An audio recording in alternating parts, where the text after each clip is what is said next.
অধ্যায় ৭ বাংলাদেশের তৎপরতা ১৯৭৬ থেকে ৯০। ১৯৯৫ সালে বাংলাদেশে নিযুক্ত ভারতীয় উচ্চাধিকারিক একটি দৈনিকের সাথে সাক্ষাৎকারে বলেছিলেন, বাংলাদেশের রাজনীতিতে ভারতের একটি ভূমিকা রয়েছে। ভারতীয় রাষ্ট্রদূতের এই কথায় স্বভাবতই প্রশ্ন জাগা স্বাভাবিক, বাংলাদেশের রাজনীতিতে ভারতের এই একটি ভূমিকা আসলে কি, এবং রাজনীতি যেহেতু রাজনৈতিক দলের মাধ্যমেই পরিচালিত হয়ে থাকে, তাই ভারতীয় ভূমিকায় সহায়তাকারী সেই রাজনৈতিক দল কোনটি? উপরোক্ত প্রসঙ্গে ২৩ জুলাই ৯৩ সংখ্যা সাপ্তাহিক বিচিত্রা পত্রিকায় প্রকাশিত একটি নিবন্ধের উল্লেখ করা যায়।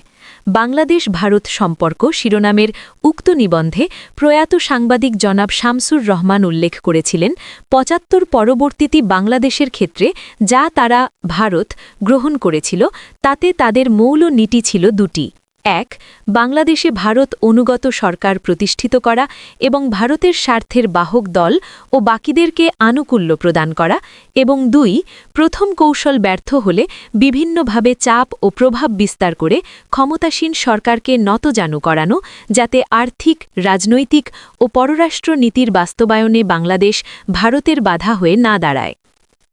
এ দুটো নীতি বাস্তবায়নের ক্ষেত্রে ভারত কোনো সময়েই পিছপা হয়নি। বিশেষ করে ১৯৬২ সালে স্বাধীন বাংলা বিপ্লবী পরিষদ গঠনের মধ্য দিয়ে ভারতীয় গুপ্তচর সংস্থা যেভাবে বাংলাদেশের রাজনীতিতে জড়িয়ে গিয়েছিল, ৭৫-এর পট পরিবর্তনে তা বেশ খানিকটা হোঁচট খাওয়ায় তাদের ভিন্ন পথে কিন্তু কৌশলে অগ্রসর হতে হয়। তবে তাই বলে যে ভারত বাংলাদেশে প্রত্যক্ষ আগ্রাসন চালানোর চিন্তা করেনি তা কিন্তু নয়, বরং এ ব্যাপারে তদানীন্তন ইন্দিরা সরকারের মনোভাব বোঝা যায় স্বয়ং ভারতীয় লেখকদের কথা থেকে। এদিকে বাংলাদেশের স্বাধীনতা আন্দোলন ও মুক্তিযুদ্ধে প্রত্যক্ষ এবং পরোক্ষভাবে সহায়তা প্রদান করায় খুব সহজেই এদেশের সকল পর্যায়ে এজেন্ট তৈরিতে সক্ষম হয়।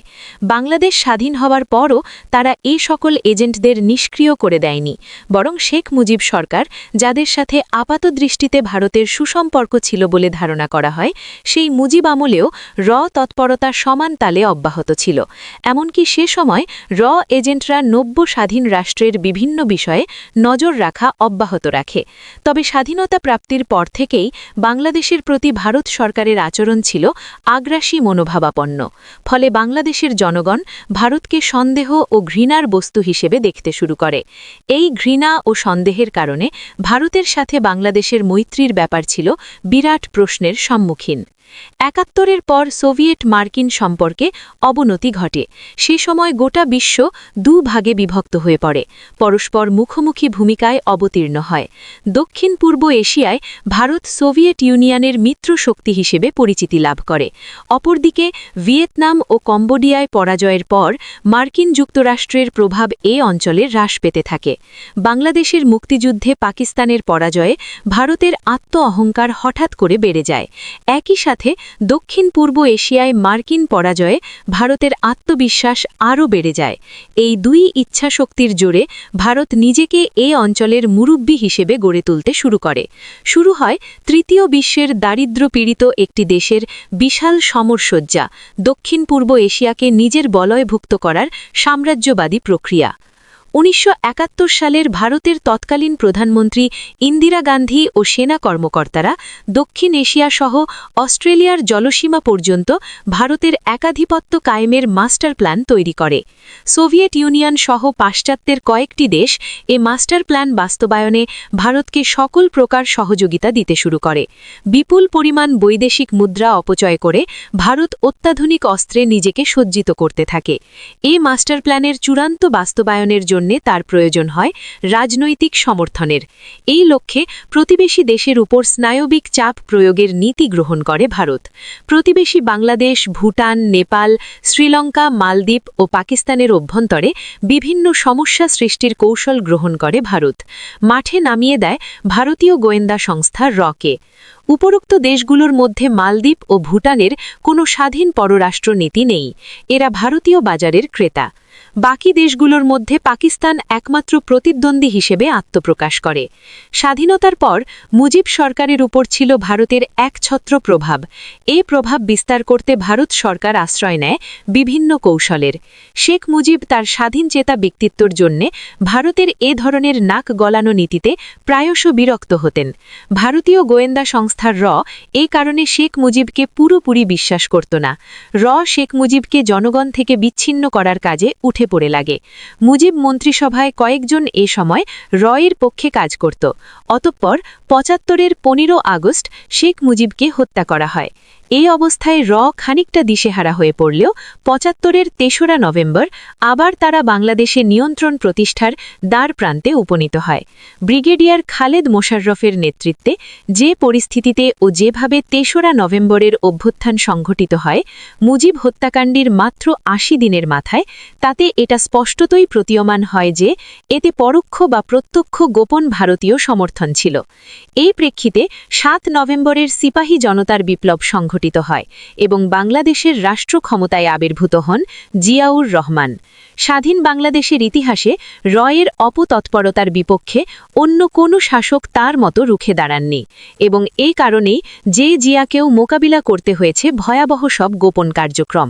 এমনকি সে সময় বাংলাদেশে কতটা তৎপর ছিল তা বোঝা যায় স্বয়ং তার স্বীকারোক্তি থেকে। প্রেসিডেন্ট জিয়ার ভারত সফরের সময় ইন্দিরা গান্ধীর সাথে আনুষ্ঠানিক আলোচনা চলাকালীন এর তৎকালীন প্রধান আর.এন. কাও সেখানে উপস্থিত ছিলেন।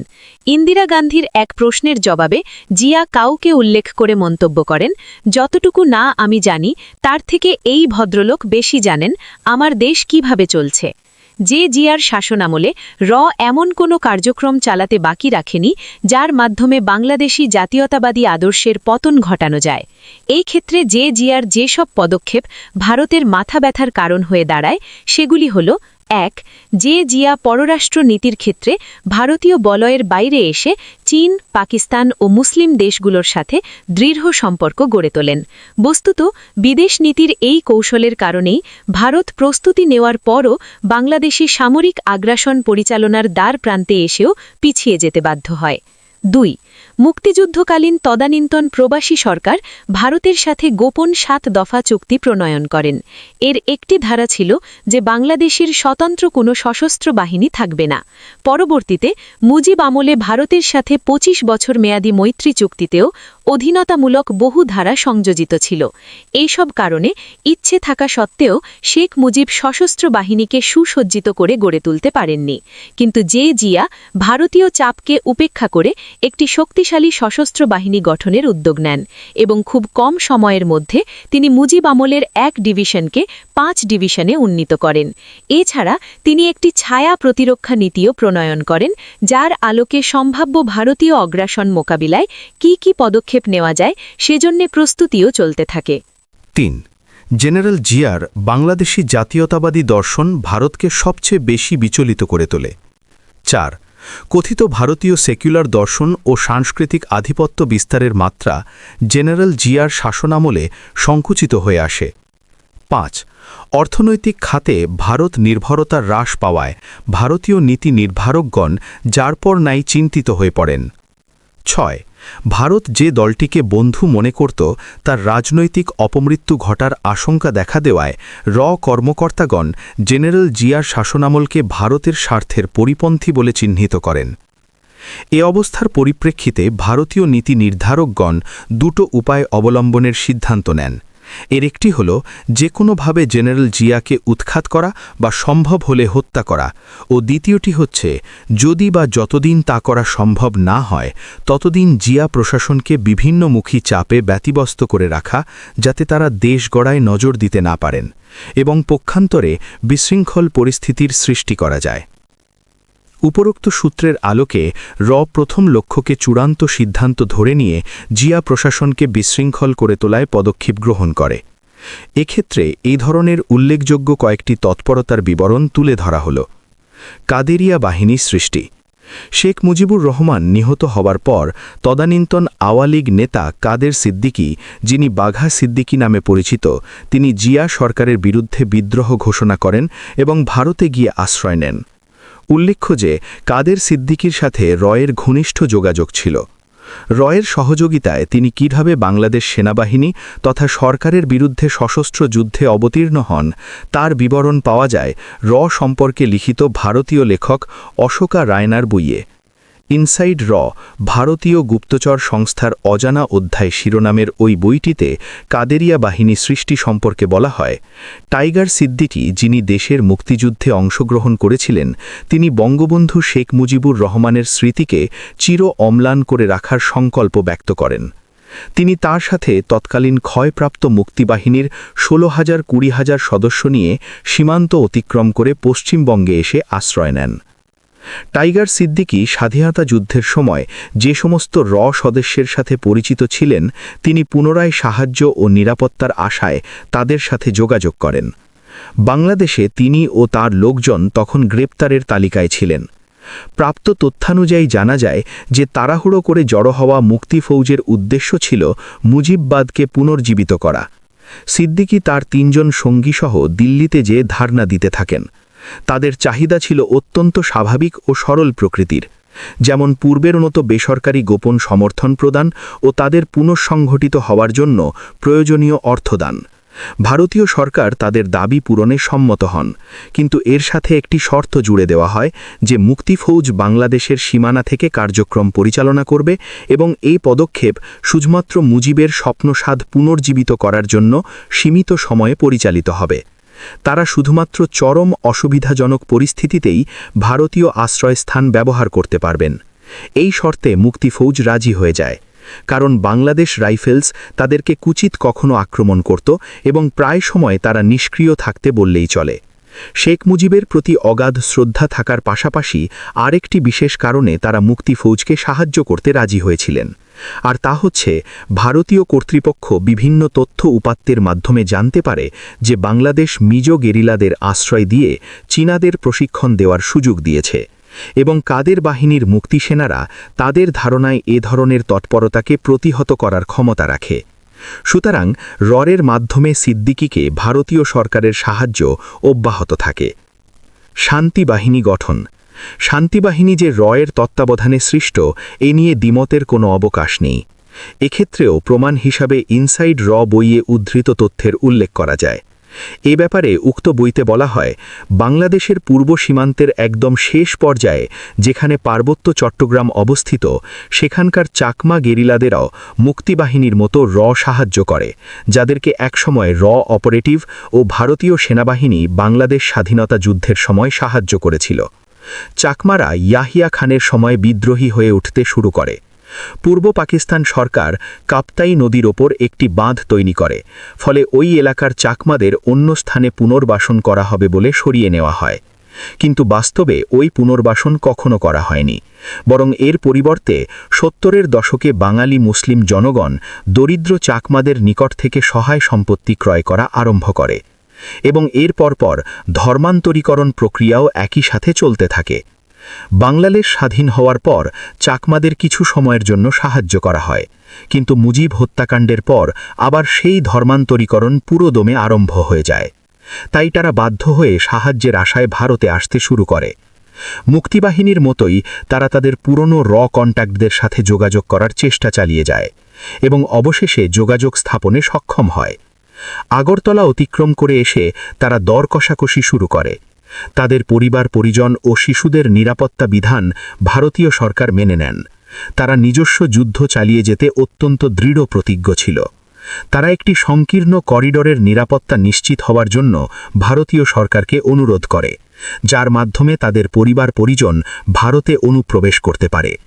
এদিকে মিজো সমস্যার আশঙ্কা রয়ে যায়, কারণ তারা পার্বত্য চট্টগ্রামকে আশ্রয়স্থান হিসাবে ব্যবহার করছিল এবং চীনারা তাদের প্রশিক্ষণে নিয়োজিত ছিল। চাকমা উপজাতির আকার আকৃতি ও চেহারা মিজোদের মতো একই রকম থাকায় এবং মিজোরা উত্তর পূর্ব ভারতে বিচ্ছিন্নতাবাদী আন্দোলন চালাবার জন্য অস্ত্রাসজ্জিত হওয়ায় প্রাথমিকভাবে কিছু অসুবিধা সৃষ্টি হয়। সুতরাং লাল ডেঙ্গা, যিনি 1971 সালে পশ্চিম পাকিস্তানে পালিয়ে গিয়েছিলেন, তার সাথে যোগাযোগ করার চেষ্টা চালানো হয় এবং পশ্চিম পাকিস্তানের এজেন্টদের সাথে তার আলোচনা সীমিত সন্তোষজনক পর্যায়ে পৌঁছায়। যেখানে তিনি এজেন্টদের সাথে ইউরোপে যেতে সম্মত হন। পরবর্তীতে অপারেটিভদের মাধ্যমে আলোচনা চালিয়ে তাকে দিল্লিতে আনা সম্ভব হয়, যদিও তখনও পর্যন্ত কোনো উল্লেখযোগ্য অগ্রগতি লাভ করা সম্ভব হয়নি। এই পর্যায়ে চাকমারা পার্বত্য চট্টগ্রামে বেশি মাত্রায় সক্রিয় হওয়ার পরিবর্তে মিজো বিদ্রোহীদের মধ্যে অনুপ্রবেশ করে ভারতীয় সরকারকে তথ্য সরবরাহের প্রস্তাব দেয়, যার পরিবর্তে তারা তাদের পরিবারের ভারতীয় আশ্রয়ের নিশ্চয়তা চায়। ভারতীয় সরকার এই দাবি মেনে নেন। ভারতীয় লেখকের দাবি মতে চাকমাদের ধর্মান্তরীকরণের অভিযোগ যদিও তথ্যভিত্তিক নয়, তবুও অন্তত এ থেকে এটাই প্রমাণিত হয় যে শান্তি বাহিনী তৈরি করেছে। এছাড়া ভারতের নতুন দিল্লিস্থ ইনস্টিটিউশন অফ স্ট্র্যাটেজিক স্টাডিজের research fellow mister Ashok Biswas তার এক নিবন্ধে শান্তিবাহিনীর সাথে ভারতীয় সংশ্লিষ্টতার কথা অকুপটে স্বীকার করেছেন। গত 31/8/94 তারিখে দ্য নিউ নেশন পত্রিকায় প্রকাশিত রস role in furthering India's foreign policy শিরোনামের এক নিবন্ধে জনাব বিশ্বাস বলেন, is now involved in training rebels of Chakma tribes and Shanti Bahini who carry out subversive activities in Bangladesh.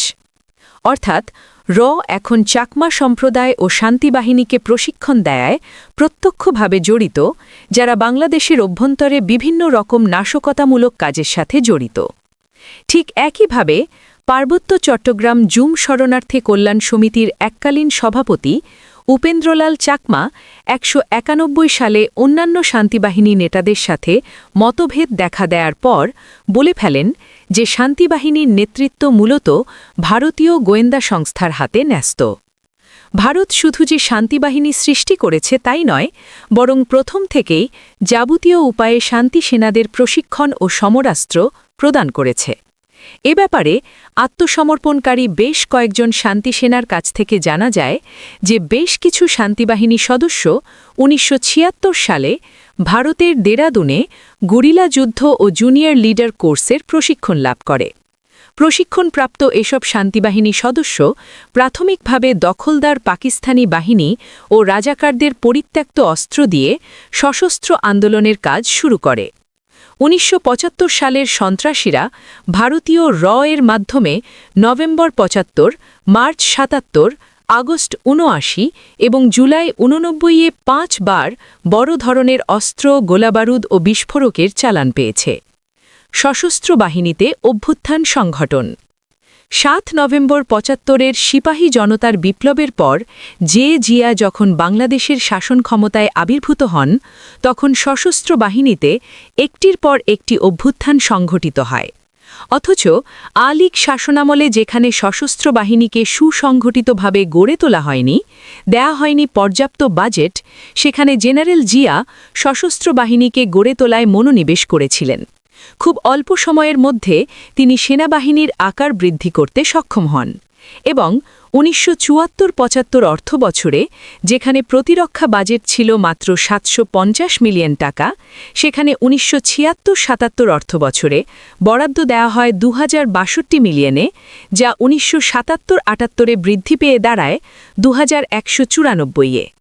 এছাড়া জেনারেল জিয়া ৭৫-এর ৭ নভেম্বর বিপ্লবের মাত্র ৬ মাসের মাথায় ঢাকার সন্নিকটে নবম ডিভিশন নামে একটি নতুন সেনা ডিভিশন গঠন করেন। পাশাপাশি রক্ষী বাহিনীর সদস্যদের সেনাবাহিনীতে অন্তর্ভুক্ত করে সেনা সদস্যদের সাথে দেশের জেলা শহরগুলোতে অবস্থিত বিভিন্ন সেনানিবাসে পাঠিয়ে দেয়া হয়। ৭৫-এর ১৫ আগস্ট যে ট্যাঙ্ক রেজিমেন্ট বেঙ্গল ল্যান্সার অভ্যুত্থানে মূল ভূমিকা পালন করেছিল, সেটিকে পাঠিয়ে দেয়া হয় বগুড়ায়। এভাবে বিভিন্ন পদক্ষেপ গ্রহণের মাধ্যমে তিনি, অর্থাৎ জেনারেল জিয়া, সেনাবাহিনী থেকে বিশৃঙ্খলা দূর করার জন্য উদ্যোগ গ্রহণ অব্যাহত রাখেন। কিন্তু তারপরেও তার শাসনামলে অনন্য ২১টি ছোট বড় সেনা অভ্যুত্থান সংঘটিত হয় বলে জানা যায়। অবশ্য কোনো কোনো সূত্রে এ ধরনের অভ্যুত্থানের সংখ্যা ১৮টি বলে উল্লেখ করা হয়। সংখ্যা যাই হোক, জিয়ার ক্ষমতারোহণের পরমুহূর্ত থেকেই যে সুপরিকল্পিতভাবে সশস্ত্র বাহিনীতে বিশৃঙ্খলা সৃষ্টিতে জেনারেল জিয়াকে অপসারণের চেষ্টা করা হয় তা বলাই বাহুল্য।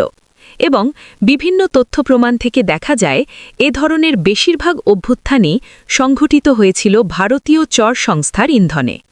যদিও এ সম্পর্কে প্রত্যক্ষভাবে কোনো প্রমাণ উপস্থাপন করা সহজ নয়, কিন্তু ঘটনা বিশ্লেষণে বোঝা যায় যে ভারত শেখ মুজিবের মৃত্যু ও বাংলাদেশে ভারতের প্রতি সহানুভূতিশীল সরকারের পতনে উদ্বিগ্ন হয়ে জিয়াউর রহমানকে ক্ষমতাচ্যুত করার পদক্ষেপ গ্রহণ করে।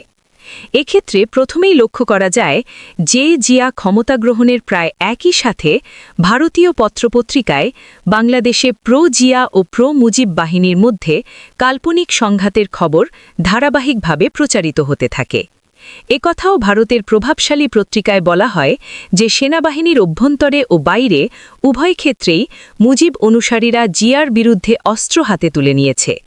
এমনকি ৭ নভেম্বর বিপ্লবে খালেদ মোশাররফ নিহত হবার পরও ভারতীয় প্রচার মাধ্যম দীর্ঘদিন অব্যাহতভাবে প্রচার চালায় যে বাংলাদেশের সেনানিবাসগুলায় জিয়াপন্থী সৈনিকদের সাথে মুজিবপন্থীদের সংঘর্ষ চলছে।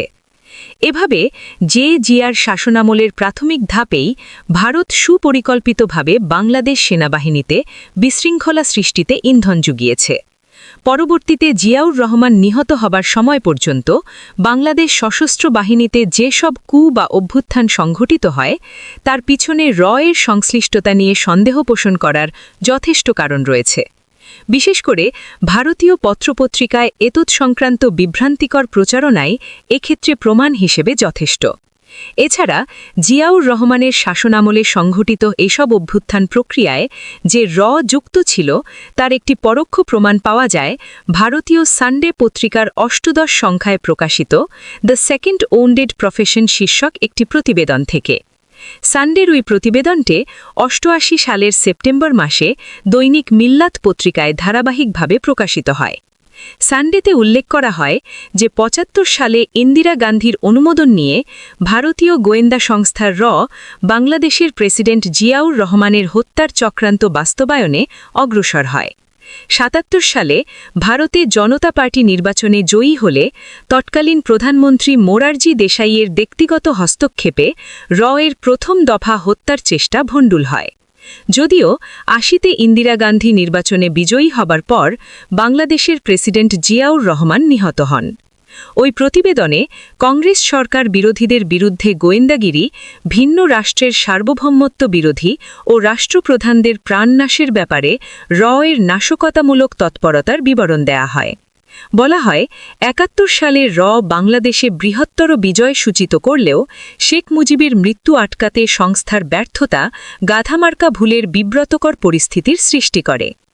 মোরারজি দেশাইয়ের সঙ্গে ঘনিষ্ঠ জনতা দলীয় এমপি সুব্রমণিয়াম স্বামীকে উদ্ধৃত করে নিবন্ধে বলা হয় এর তৎকালীন প্রধান কাশ্মীরি ব্রাহ্মণ আর.এন. কাও ও অসহায় প্রধান শঙ্কর নায়ের মুজিবের মৃত্যুতে ভেঙে পড়েন ও জিয়া হত্যার চক্রান্ত করেন। কিন্তু কংগ্রেস সরকারের পতনের পর মোরারজি দেশাইকে বিষয়টি অবহিত করা হয়। প্রতিবেশী একটি দেশের রাষ্ট্রপ্রধানকে হত্যায় এর আকাঙ্ক্ষা শুনে প্রধানমন্ত্রী দেশাই বিমূঢ় হয়ে পড়েন। তিনি জিয়া হত্যা চক্রান্ত বন্ধের নির্দেশ দেন। শঙ্কর নায়ার তখন বলেন, এ অবস্থায় ফিরে আসার পথ রুদ্ধ হয়ে পরিত্যক্ত হলে এর সম্পদরা এজেন্ট অর্থে বিপদাপন্ন হয়ে পড়বে। দেশাইয়ের অনমনীয়তার মুখে জিয়াকে হত্যার চক্রান্ত অবশেষে পরিত্যাগ করে ১২। এখানে জিয়া হত্যা পরিকল্পনা সাময়িকভাবে স্থগিত করায় যেসব এজেন্ট ধরা পড়ার আশঙ্কা প্রকাশ করা হয়েছিল মূলত তাই ঘটে বাস্তবে। লক্ষণীয়, ৭৭ সালে মোরারজি দেশাই যখন কে পরিকল্পনা স্থগিত রাখার নির্দেশ দেন, প্রকৃতপক্ষে তখন থেকেই এর আশঙ্কা অনুযায়ী বাংলাদেশ সশস্ত্র বাহিনীতে অনুপ্রবিষ্ট এজেন্টরা দিশেহারা হয়ে একটির পর একটি অঘটন ঘটাতে থাকে। যেহেতু প্রাতিষ্ঠানিকভাবে এদের ওপর থেকে ছত্রছায়া প্রত্যাহার করে নেয়, তাই তারা এজেন্টরা বিক্ষিপ্তভাবে অভ্যুত্থান ঘটাতে থাকে এবং এর প্রতিটিই ব্যর্থ হয়। যদিও ৮০ সালে ইন্দিরা গান্ধী ক্ষমতাসীন হওয়ার পর এজেন্টরা জিয়াকে হত্যা করে। এখানে জিয়ার শাসনামলে সংঘটিত কয়েকটি উল্লেখযোগ্য অভ্যুত্থান, যেগুলো ভারতীয় চরদের সংশ্লিষ্টতা আঁচ করা যায়, সেগুলোর বিবরণ দেয়া হল। ১. ১৯৭৫-এর ৭ নভেম্বর বিপ্লবের পর ৭৬-এর শুরুতে যখন কর্নেল তাহের অনুসারীরা অনেকটা নিশ্চুপ হয়ে যায়, তখন বিভিন্ন সেনানিবাসে ৪ মাসের ব্যবধানে বেশ কিছু অভ্যুত্থানের ঘটনা ঘটে, যার এক পর্যায়ে জিয়াউর রহমানকে স্বয়ং হস্তক্ষেপ করতে হয়। এরকম একটি কু হয় ৭৬-এর মার্চে, যেখানে একটি সেনা ইউনিটে বিদ্রোহ দেখা দেয় ও তাতে ৩ জন সৈনিক নিহত হয়। এ ঘটনায় জেনারেল জিয়া নিজে উপস্থিত হয়ে সৈনিকদের শান্ত করেন। ২. ৭৬ সালের জুলাই মাসে বগুড়া সেনানিবাসে একটি অভ্যুত্থান ঘটে। দিনব্যাপী এই অভ্যুত্থান প্রচেষ্টা বহু কষ্টে দমন করা সম্ভব হয় এবং এই ঘটনার জন্য দায়ী হিসেবে প্রায় ১০০ জনকে গ্রেপ্তার করা হয়। ৩. ৭৭ সালে সেপ্টেম্বর মাসের শেষ দিকে বগুড়ায় ও অক্টোবর মাসের শুরুতে দুটো বড় ধরনের অভ্যুত্থান ঘটে। ২৯-৩০ সেপ্টেম্বর রাতে বগুড়ায় একদল সৈনিক হঠাৎ বিদ্রোহ ঘোষণা করে ও অস্ত্র নিয়ে রাস্তায় বেরিয়ে পড়ে। এক পর্যায়ে তারা শহরেও প্রবেশ করে, কিন্তু ৫০০ জনের মতো অভ্যুত্থানকারী জনগণের সহানুভূতি লাভে ব্যর্থ হওয়ায় অবশেষে এ কুদেতা ব্যর্থতায় পর্যবসিত হয়। এ ঘটনায় একজন অফিসার নিহত ও ৩ জন সৈনিক আহত হন। এ ঘটনা যখন ঘটছিল তখন এক রহস্যময় কারণে জাপান এয়ারলাইন্সের একটি যাত্রীবাহী বিমানকে ছিনতাই করে জাপানিজ রেড আর্মির সদস্যরা ঢাকায় অবতরণে বাধ্য করে। তদানীন্তন বিমানবাহিনী প্রধানসহ বিমানবাহিনীর সিনিয়র কর্মকর্তারা এ ঘটনায় বিমানবন্দরে ব্যস্ত হয়ে পড়েন। একই সাথে সরকারকেও বাধ্য হয়ে ছিনতাই ঘটনায় বেয়ারির মনোযোগ প্রদান করতে হয়। তাই স্বভাবতই অন্য কোনো দিকে পর্যাপ্ত নজর দেয়া সরকারের পক্ষে সম্ভব ছিল না। ঠিক এমনই এক পরিস্থিতিতে বগুড়া অভ্যুত্থানের দুদিনের মাথায় ২রা অক্টোবর বিমানবাহিনীর নন কমিশনড অফিসারদের নেতৃত্বে একটি ব্যাপক অভ্যুত্থান সংঘটিত হয়। বিদ্রোহী সৈনিকেরা গুলি করতে করতে সেনা ছাউনি থেকে বেরিয়ে আসে ও সরকারি গুরুত্বপূর্ণ স্থাপনাসমূহ দখল করার চেষ্টা করে। এক পর্যায়ে তারা রেডিও স্টেশন ক্ষণিকের জন্য দখলও করে নেয়। এদের সাথে সংঘর্ষে প্রায় ২০০ জন লোক নিহত হয়, যাদের মাঝে ছিল ১১ জন বিমানবাহিনীর অফিসার। এই অভ্যুত্থান প্রক্রিয়ার এক পর্যায়ে বিদ্রোহীরা জিয়ার ক্যান্টনমেন্টস্থ বাসভবন আক্রমণের চেষ্টা চালায়, কিন্তু সরকার অনুগত সৈনিকদের দৃঢ় প্রতিরোধের মুখে এ কুদেতা ব্যর্থ হয়ে যায়। তবে এ অভ্যুত্থানের সবচেয়ে কঠিন দিক হল যে এতে বিমানবাহিনীর সিনিয়র পাইলটরা নিহত হওয়ায় পুরো বিমানবাহিনীই মূলত অকার্যকর হয়ে পড়ে।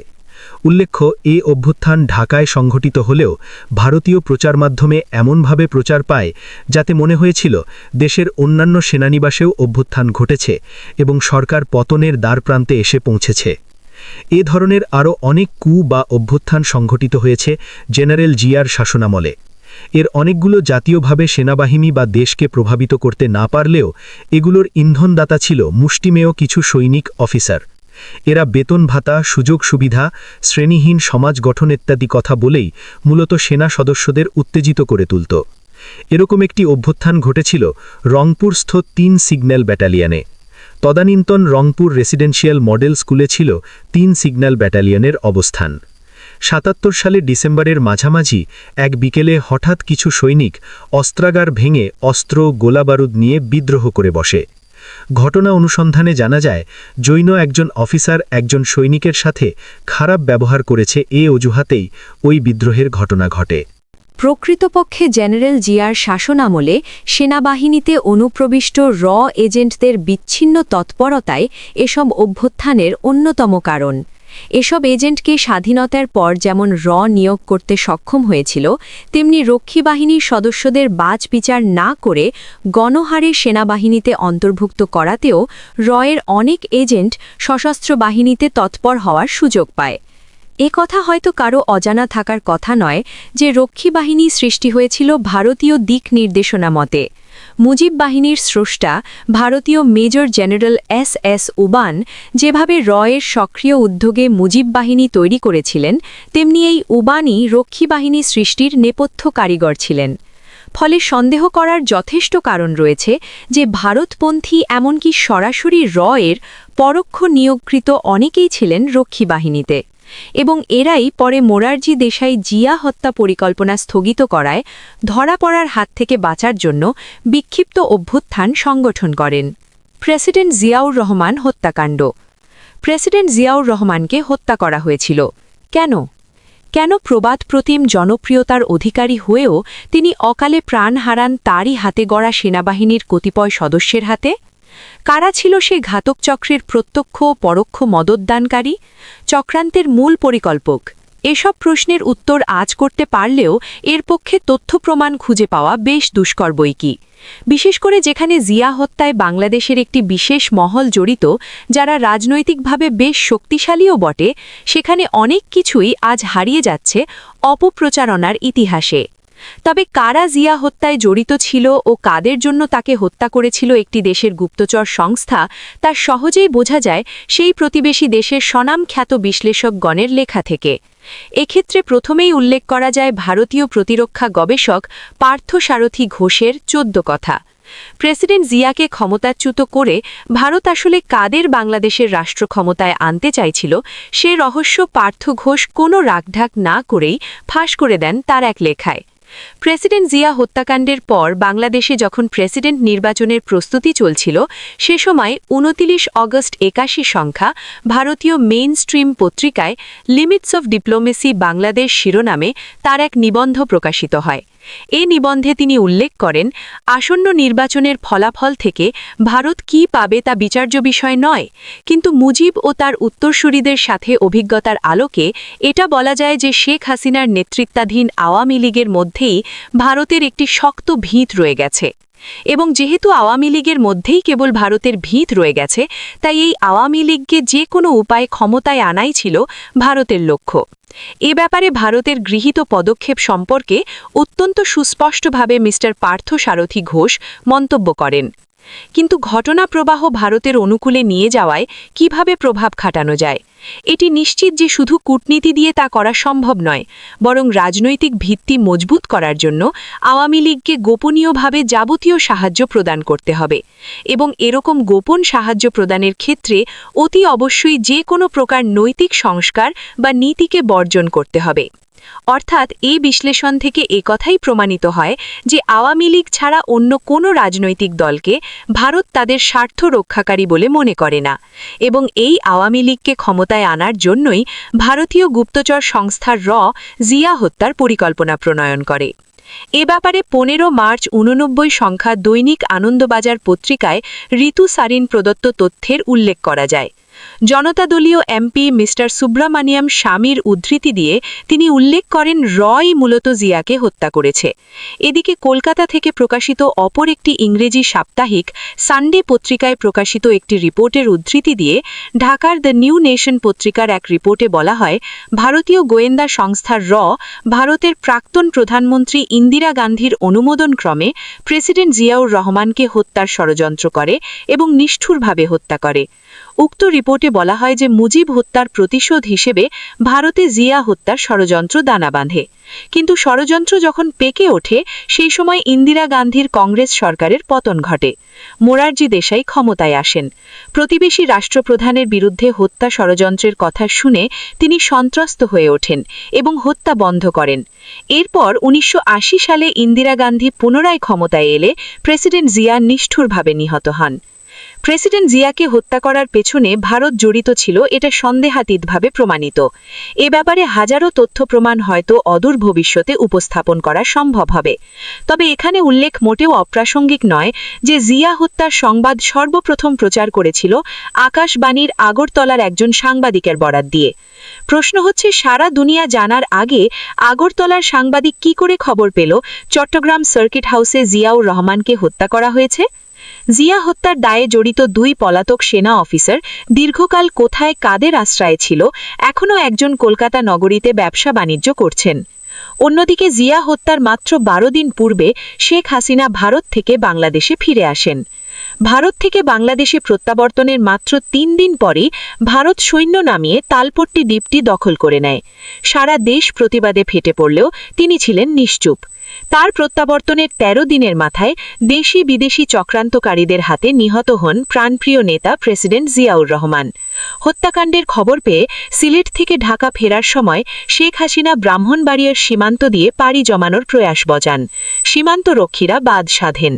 উপরোক্ত তথ্যাবলী ছাড়াও জিয়া হত্যায় ভারতের সংশ্লিষ্টতার পক্ষে যেসব প্রমাণাদি পাওয়া যায় সেগুলো হল: 1. প্রেসিডেন্ট জিয়াউর রহমান হত্যাকাণ্ডের একদিন পূর্বে ভারত বাংলাদেশ সীমান্তে অতিরিক্ত সেনা মোতায়েন করে। 2. জিয়া হত্যার দুদিন পর 2 জুন 81 তারিখে আকাশবাণী পরিবেশিত সকাল 7:55 খবরে বলা হয় যে বাংলাদেশ সীমান্তে ভারতীয় সেনাবাহিনীকে সর্বোচ্চ সতর্কাবস্থায় রাখা হয়েছে।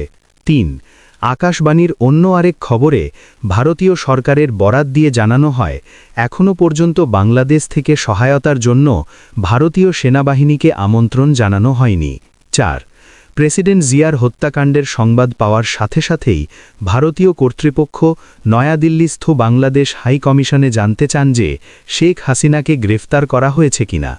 আসলে প্রেসিডেন্ট জিয়াউর রহমান বাংলাদেশি জাতীয়তাবাদ প্রবর্তন সহ স্বাধীন পররাষ্ট্র নীতি ও বিশেষ করে স্বকীয় কৌশলগত নীতিমালা প্রণয়ন করেছিলেন বলেই তাকে হত্যা করা হয়। এই হত্যাকাণ্ডে নিঃসন্দেহে জড়িত ছিল ভারত। তাদের আধিপত্যবাদী নীল নকশা বাস্তবায়নে বাধাপ্রাপ্ত হওয়ায় এবং বাংলাদেশের যে রাজনৈতিক দলটিতে ভারতের ভিত্তি রয়ে গেছে সেই দলটিকে ক্ষমতাসীন করার জন্যই রয়ের হাতে নিহত হন জিয়াউর রহমান। লেখকের এ নিবন্ধটি দৈনিক দিনকাল 30 মে 97 উপলক্ষে বিশেষ সংখ্যায় প্রকাশিত। স্বাধীন বঙ্গভূমি আন্দোলন।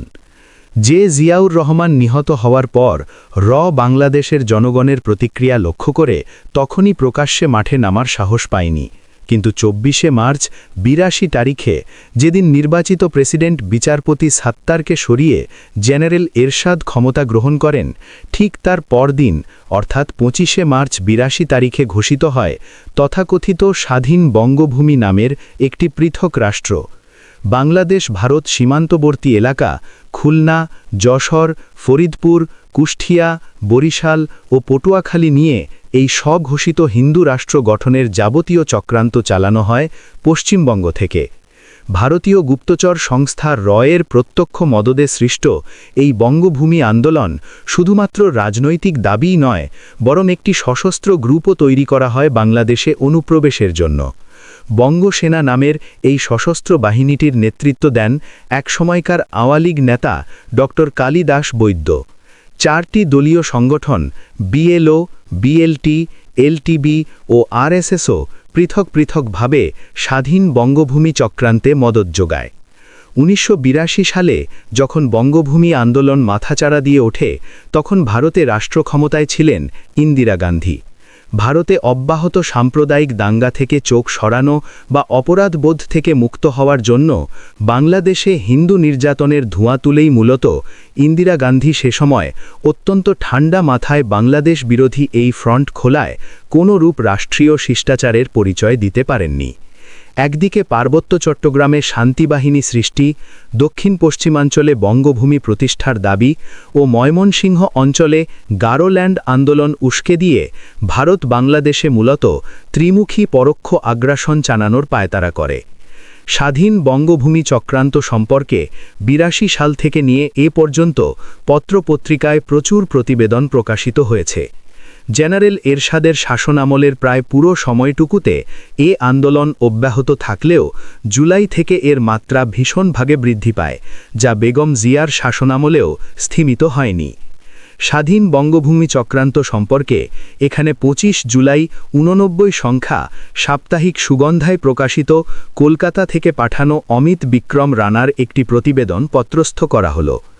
তথাকথিত স্বাধীন বঙ্গভূমির ব্লুপ্রিন্ট, একটি হিন্দু রাষ্ট্র তৈরির চক্রান্ত।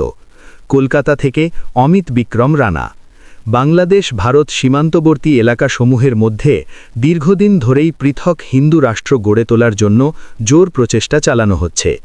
একটি স্বাধীন হিন্দু রাষ্ট্র তৈরির প্রচেষ্টা দীর্ঘদিন পর বর্তমানে ভারত সরকারের মদদ লাভ করে বেশ শক্তিশালী হয়ে উঠেছে। অহরহ স্বাধীন বঙ্গভূমির দাবি তোলা হচ্ছে। বাংলাদেশ ভারত সীমান্তবর্তী এলাকায় বঙ্গ সেনারা নিজেদের কার্যক্রম চালিয়ে যাচ্ছে। এদের কন্ট্রোল রুম হচ্ছে কলকাতাস্থ হেডকোয়ার্টার। গত মে মাসে বাংলাদেশের জাতীয় সংসদে বিরোধী দলীয় নেতা আসম রব স্বাধীন বঙ্গভূমি প্রসঙ্গে বলেছেন, এই আন্দোলন বাংলাদেশের সার্বভৌমত্ব নষ্ট করার জন্য ভারতের সম্প্রসারণবাদী কৌশল। সংসদ অধিবেশনে নিখিল বঙ্গ নাগরিক সংঘের স্বাধীন বঙ্গভূমি ষড়যন্ত্রের ওপর একটি মুলতবি প্রস্তাব বিরোধী দলের পক্ষ থেকেই উঠেছিল। সেদিন ক্ষিপ্ত ক্রুদ্ধ জাসদের শাহজাহান সিরাজ সহ অন্যান্যরা যে বক্তব্য রাখেন, এরই পরিপ্রেক্ষিতে স্বরাষ্ট্রমন্ত্রী ও জেনারেল মাহমুদ হাসান জানান, বাংলাদেশের ভেতর তথাকথিত স্বাধীন বঙ্গভূমি আন্দোলনের কোনো অস্তিত্ব নেই। যারা এই আন্দোলনের সঙ্গে যুক্ত ছিলেন তাদের বিরুদ্ধে যথাযথ ব্যবস্থা নেওয়া হয়েছে। উল্লেখ্য, দক্ষিণ ও দক্ষিণ পশ্চিমাঞ্চলে বাংলাদেশের কয়েকটি জেলা নিয়ে স্বাধীন বঙ্গভূমি গঠনের পক্ষে পশ্চিমবঙ্গ থেকে নিখিল বঙ্গ নাগরিক সংঘের একদল উগ্রপন্থী স্বাধীন বঙ্গভূমি রাষ্ট্রের প্রচার চালাচ্ছে। এর ফলে যদি দেশের সার্বভৌমত্ব ও সার্বভৌমত্বের ওপর আঘাত আসে, বাংলাদেশ সরকার শক্ত হাতে তার মোকাবেলা করার জন্য প্রস্তুত রয়েছে।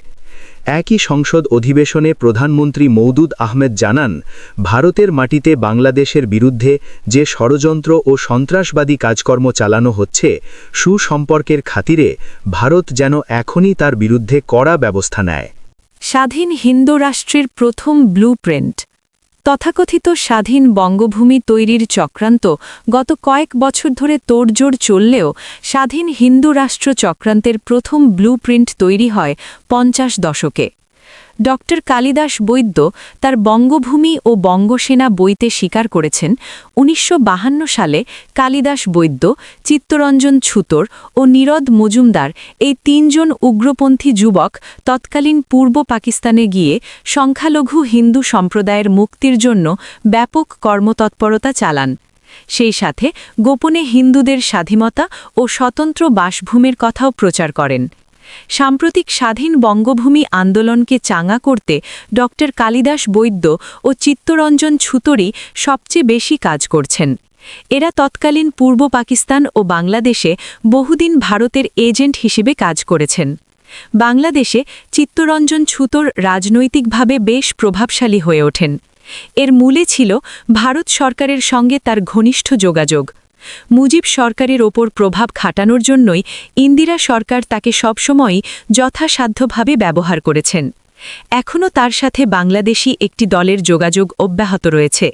অনেকের মতে তার সাথে রুশ কানেকশনও জড়িত। বনগাঁ সীমান্তে স্বাধীন বঙ্গভূমি সমর্থকদের ব্যাপক প্রচারের প্রাণকেন্দ্র হল ভবানীপুরের রাজেন্দ্র রোডের চিত্তরঞ্জন ছুতরের বিলাসবহুল বাড়ি। এখন এটাই হচ্ছে বঙ্গসেনার ঘাঁটি। রাজীব গান্ধী মদত দিচ্ছেন। স্বাধীন বঙ্গভূমি প্রতিষ্ঠার চক্রান্তকে ভারত সরকার যে মদত দিচ্ছেন তার প্রমাণ প্রধানমন্ত্রী রাজীব গান্ধীর একাধিক বিবৃতি। তিনি বলেছেন, বাংলাদেশে হিন্দুদের নিরাপত্তা বিঘ্নিত হচ্ছে, এজন্যই ভারতে অনুপ্রবেশকারীদের সংখ্যা বাড়ছে। দূরদর্শন ও রেডিও রাজীব গান্ধীর বিবৃতি ফলাও করে প্রচার করছে।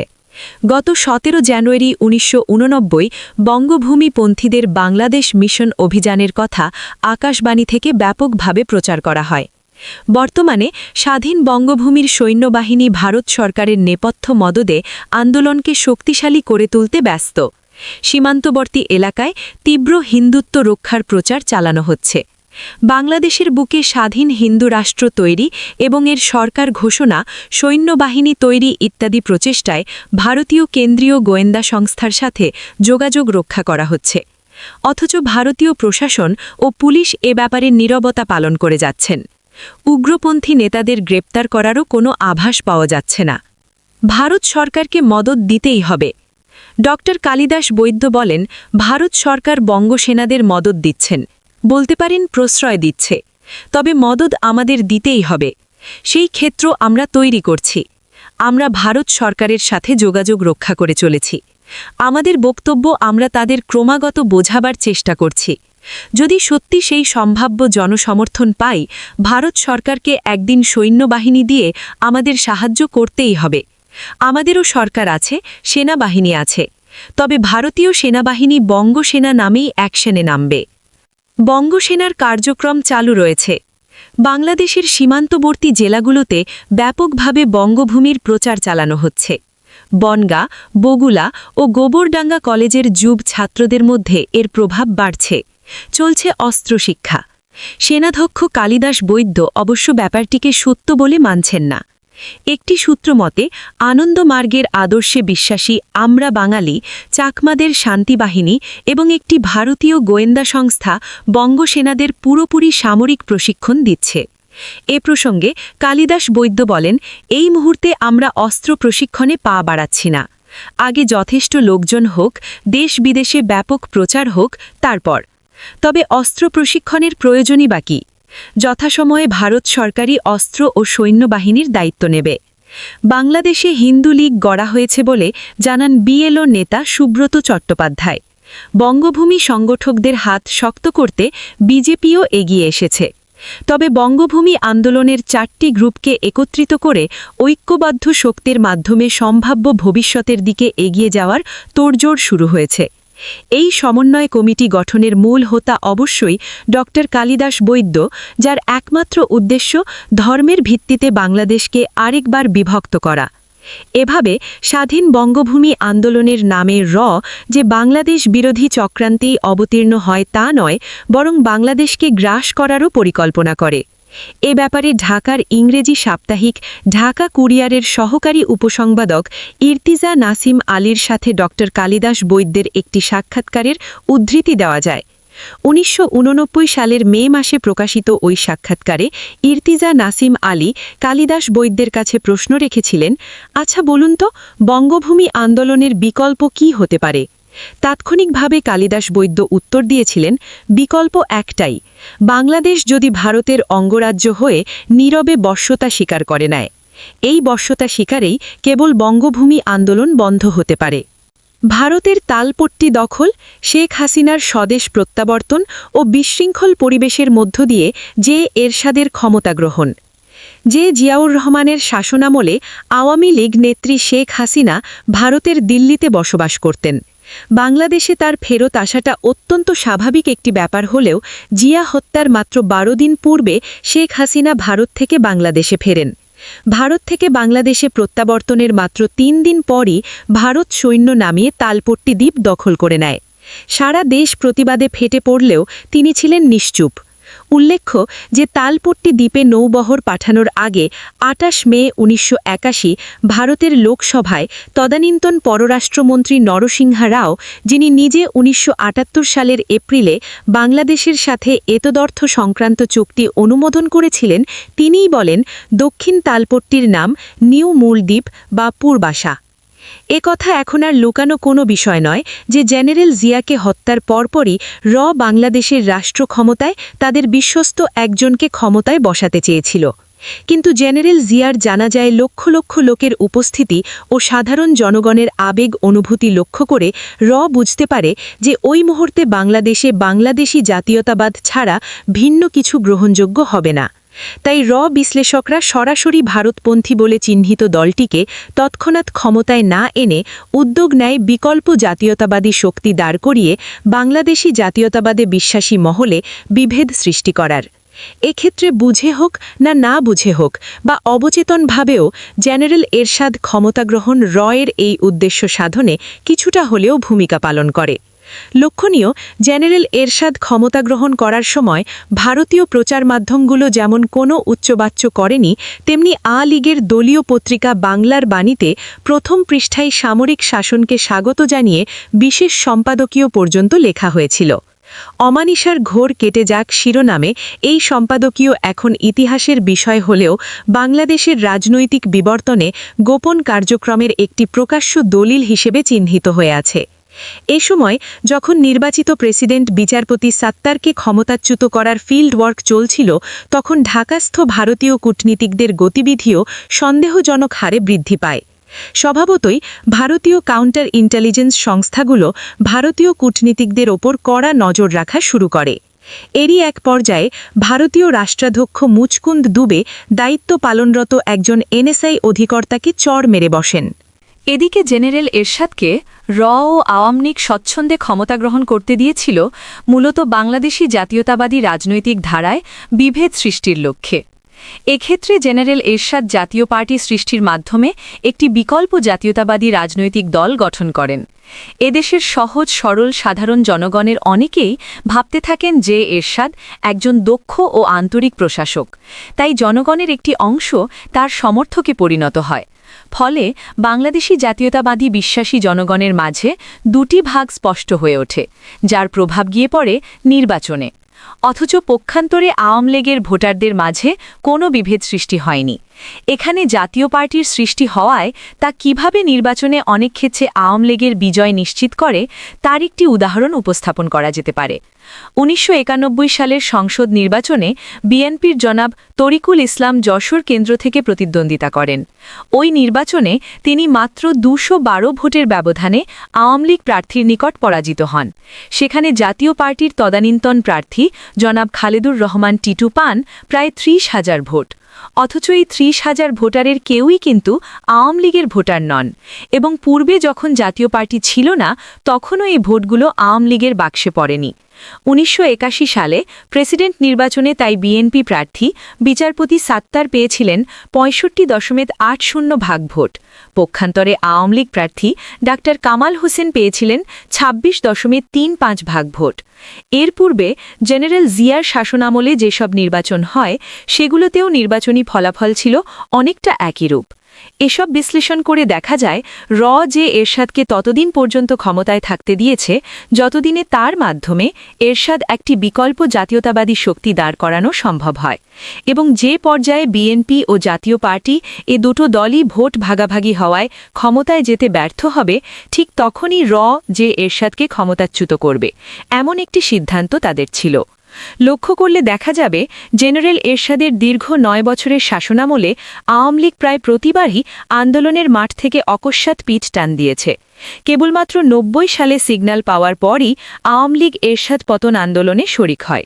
এক্ষেত্রে ভেবেছিল ৯১-এর নির্বাচনে হয়তো আওয়ামী লীগ জয়লাভ করার মতো পর্যায়ে পৌঁছে গেছে, কারণ ততদিনে প্রশাসন, সাংস্কৃতিক অঙ্গন, প্রচার মাধ্যম থেকে শুরু করে প্রতিটি ক্ষেত্রেই এর শুভানুধ্যায়ীরা হারানো ভূমি পুনর্দখলে অনেক দূর এগিয়ে যেতে পেরেছেন। এদিকে জেনারেল এরশাদ এর ইঙ্গিতে ক্ষমতায় এসেছেন এ ধরনের অভিযোগ থাকার পরও রাষ্ট্র ক্ষমতায় এসে অনেক ক্ষেত্রেই স্বতন্ত্র জাতীয়তাবাদী ধারা বজায় রাখেন। বিশেষ করে তিনি চীন, পাকিস্তান সহ সকল মুসলিম দেশের সাথে জেনারেল জিয়া অনুসৃত বন্ধুত্বপূর্ণ সম্পর্ক বজায় রাখায় ভারত যার পরনায় তার ওপর ক্ষুব্ধ হয়ে ওঠে। জেনারেল এরশাদের বিরুদ্ধে সংশ্লিষ্টতার হাজারো অভিযোগ থাকলেও তার শাসনামলে বাংলাদেশ মোটামুটিভাবে স্বতন্ত্র ও স্বাধীন পররাষ্ট্রনীতি অনুসরণ করে। পার্বত্য চট্টগ্রাম, বঙ্গভূমি ইত্যাদি বিষয়েও তিনি নীতিবিচ্যুত হননি। এছাড়া সশস্ত্র বাহিনীর আকার বৃদ্ধি ও সমরাস্ত্র সংগ্রহেও তার ভূমিকা ছিল ইতিবাচক। মূলত এসব কারণেই তাকে পুরো মুঠোয় নিতে ব্যর্থ হওয়ায় তার শাসনামলেও অব্যাহতভাবে বাংলাদেশ বিরোধী তৎপরতা চালিয়ে যায়। বাংলাদেশের কর্মকর্তাদের গোপন সফর ও একটি বিশেষ রাজনৈতিক দলের নীতি নির্ধারণে সহায়তা দান। ১৯৮৮ সালে বাংলাদেশ শতাব্দীর ভয়াবহ বন্যায় নিমজ্জিত হয়। সে সময় ফারাক্কা সহ অপরাপর নদীর উজানে দেয়া বাঁধ ভারত খুলে দেয়ায় বন্যার মাত্রা অস্বাভাবিক হারে বৃদ্ধি পায়। এতে বাংলাদেশের জনগণ ভারতের এরূপ অমানবিক ভূমিকায় তীব্র ক্ষোভে ফেটে পড়ে। এরই মাঝে বাকশালের তদানীন্তন সাধারণ সম্পাদক বাংলাদেশে আফগান স্টাইলে বিপ্লবের আহ্বান জানান। এদিকে বন্যার পর যখন দেশে পূর্ণোদ্যমী পুনর্বাসন প্রক্রিয়া চলছিল, তখন গোপনে এর কজন শীর্ষস্থানীয় কর্মকর্তা ছদ্মবেশে বাংলাদেশে সফরে আসেন। এ ব্যাপারে একটি সাপ্তাহিকে প্রকাশিত রিপোর্টে উল্লেখ করা হয় যে একটি নির্ভরযোগ্য সূত্র থেকে জানা গেছে যে এবারের শারদীয় দুর্গাপুজো উপলক্ষে পর্যটকের ছদ্মবেশে ভারতীয় গোয়েন্দা সংস্থা এর অতিরিক্ত পরিচালক দেবাশিস বা দীপঙ্করের নেতৃত্বে ডজন খানেক সদস্য বর্তমানে বাংলাদেশে এসেছে। সূত্রটি জানিয়েছে, পর্যটকের ছদ্মবেশে আগত এসব এজেন্টরা ইতিমধ্যেই ভারতের স্বার্থ রক্ষাকারী কিছু রাজনৈতিক নেতা, কর্মী ও ব্যবসায়ীর সাথে আলাপ আলোচনা চালিয়েছে বলে ধারণা করা হচ্ছে। এবারের বন্যার সময় বাংলাদেশে ভারত বিরোধী রাজনীতি বেড়ে যাওয়ার দরুন আওয়ামী লীগ সহ ভারতের স্বার্থ রক্ষাকারী রাজনৈতিক দলগুলোর রাজনৈতিক কর্মপন্থা নির্ধারণ ও প্রয়োজনীয় নির্দেশ দেওয়ার জন্যেই চুপিসারে এই সফর। অভিজ্ঞ মহলের একটি অংশের মতে, ভারতীয় এজেন্টরা অনেক আগে থেকেই বাংলাদেশের রাজনৈতিক পরিমণ্ডলে কর্মকাণ্ড চালিয়ে যাচ্ছে। ক্ষমতাসীন জাতীয় পার্টি গঠনের প্রথম থেকে এ পর্যন্ত নানাভাবে এজেন্টরা এই পার্টির ভেতরে আসর বজায় রাখে। উপদলীয় কোণ্ডল, লবিং, রুপিং ও পদ নিয়ে কারাকারির পেছনে ভারতীয় এই গোয়েন্দা সংস্থা ন্যাক্কারজনক কর্মকাণ্ড চালিয়েছে।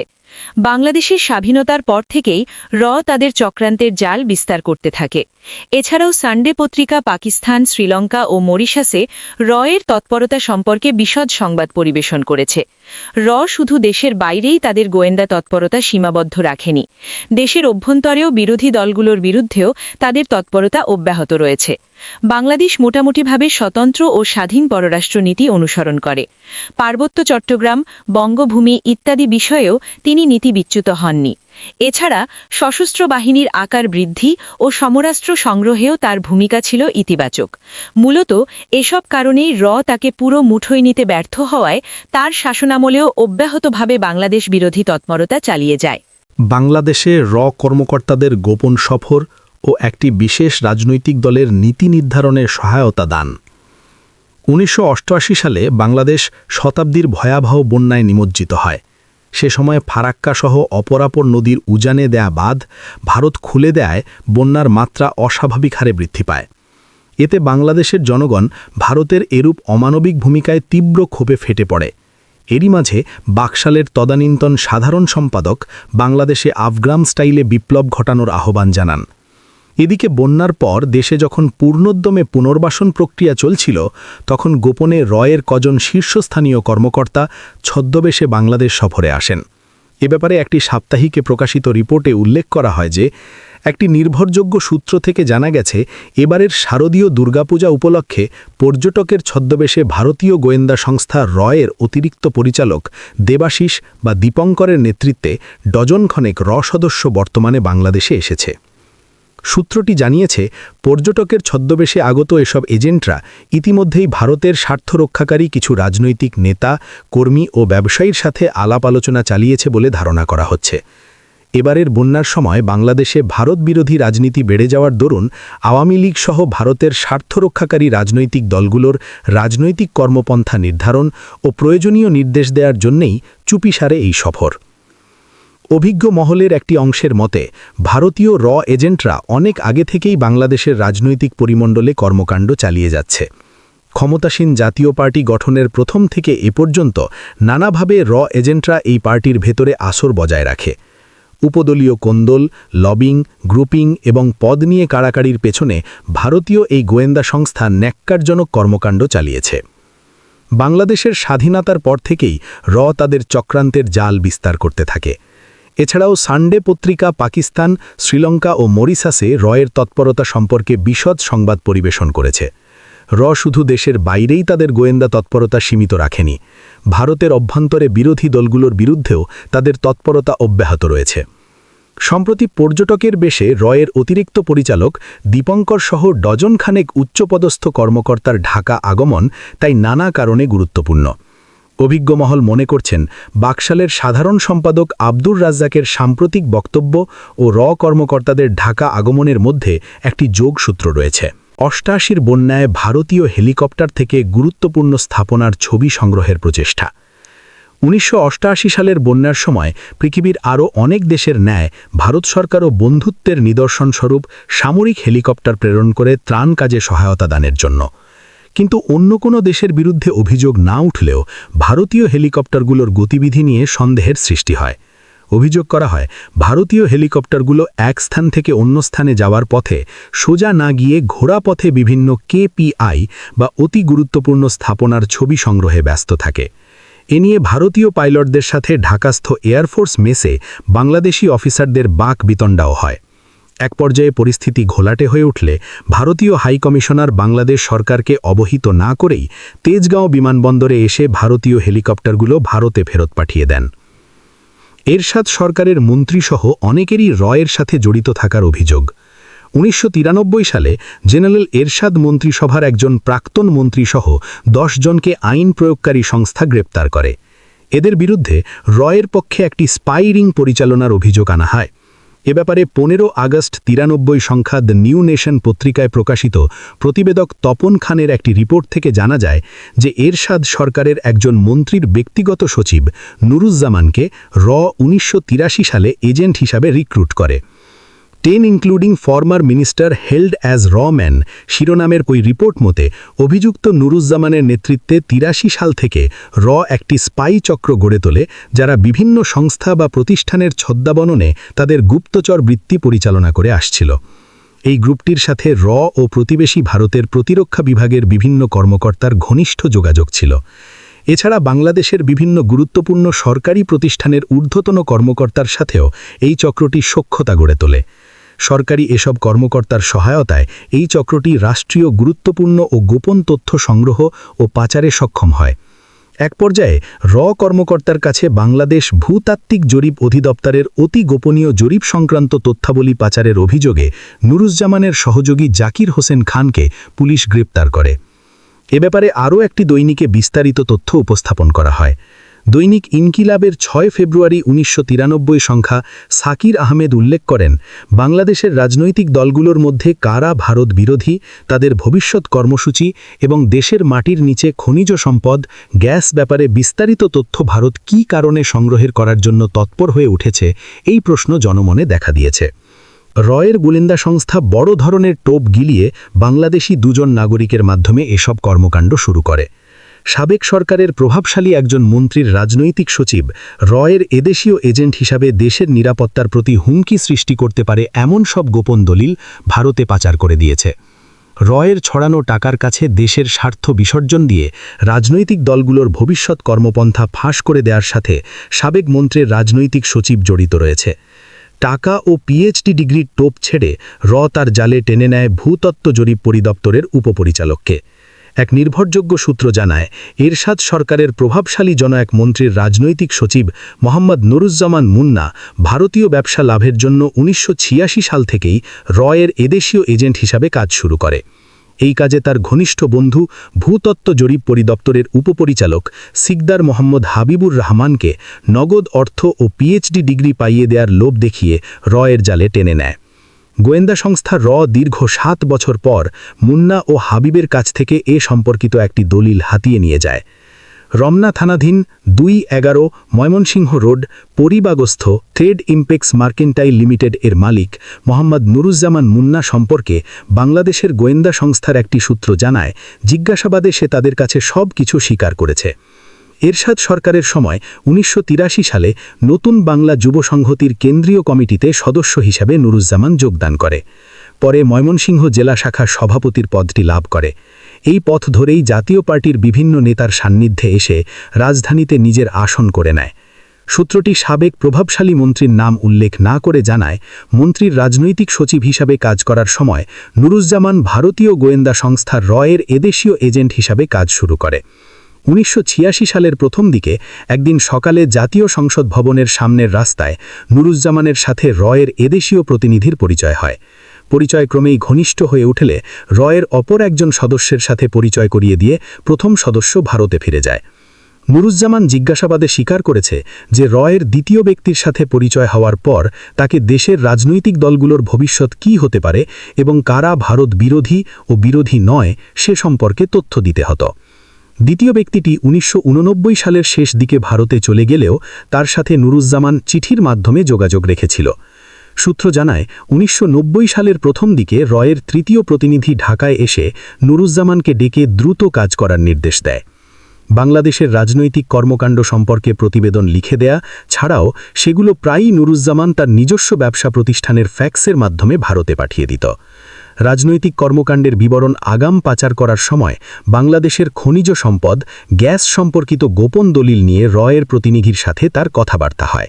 বাংলাদেশে কর্মকর্তাদের গোপন সফর ও একটি বিশেষ রাজনৈতিক দলের নীতি নির্ধারণে সহায়তা দান।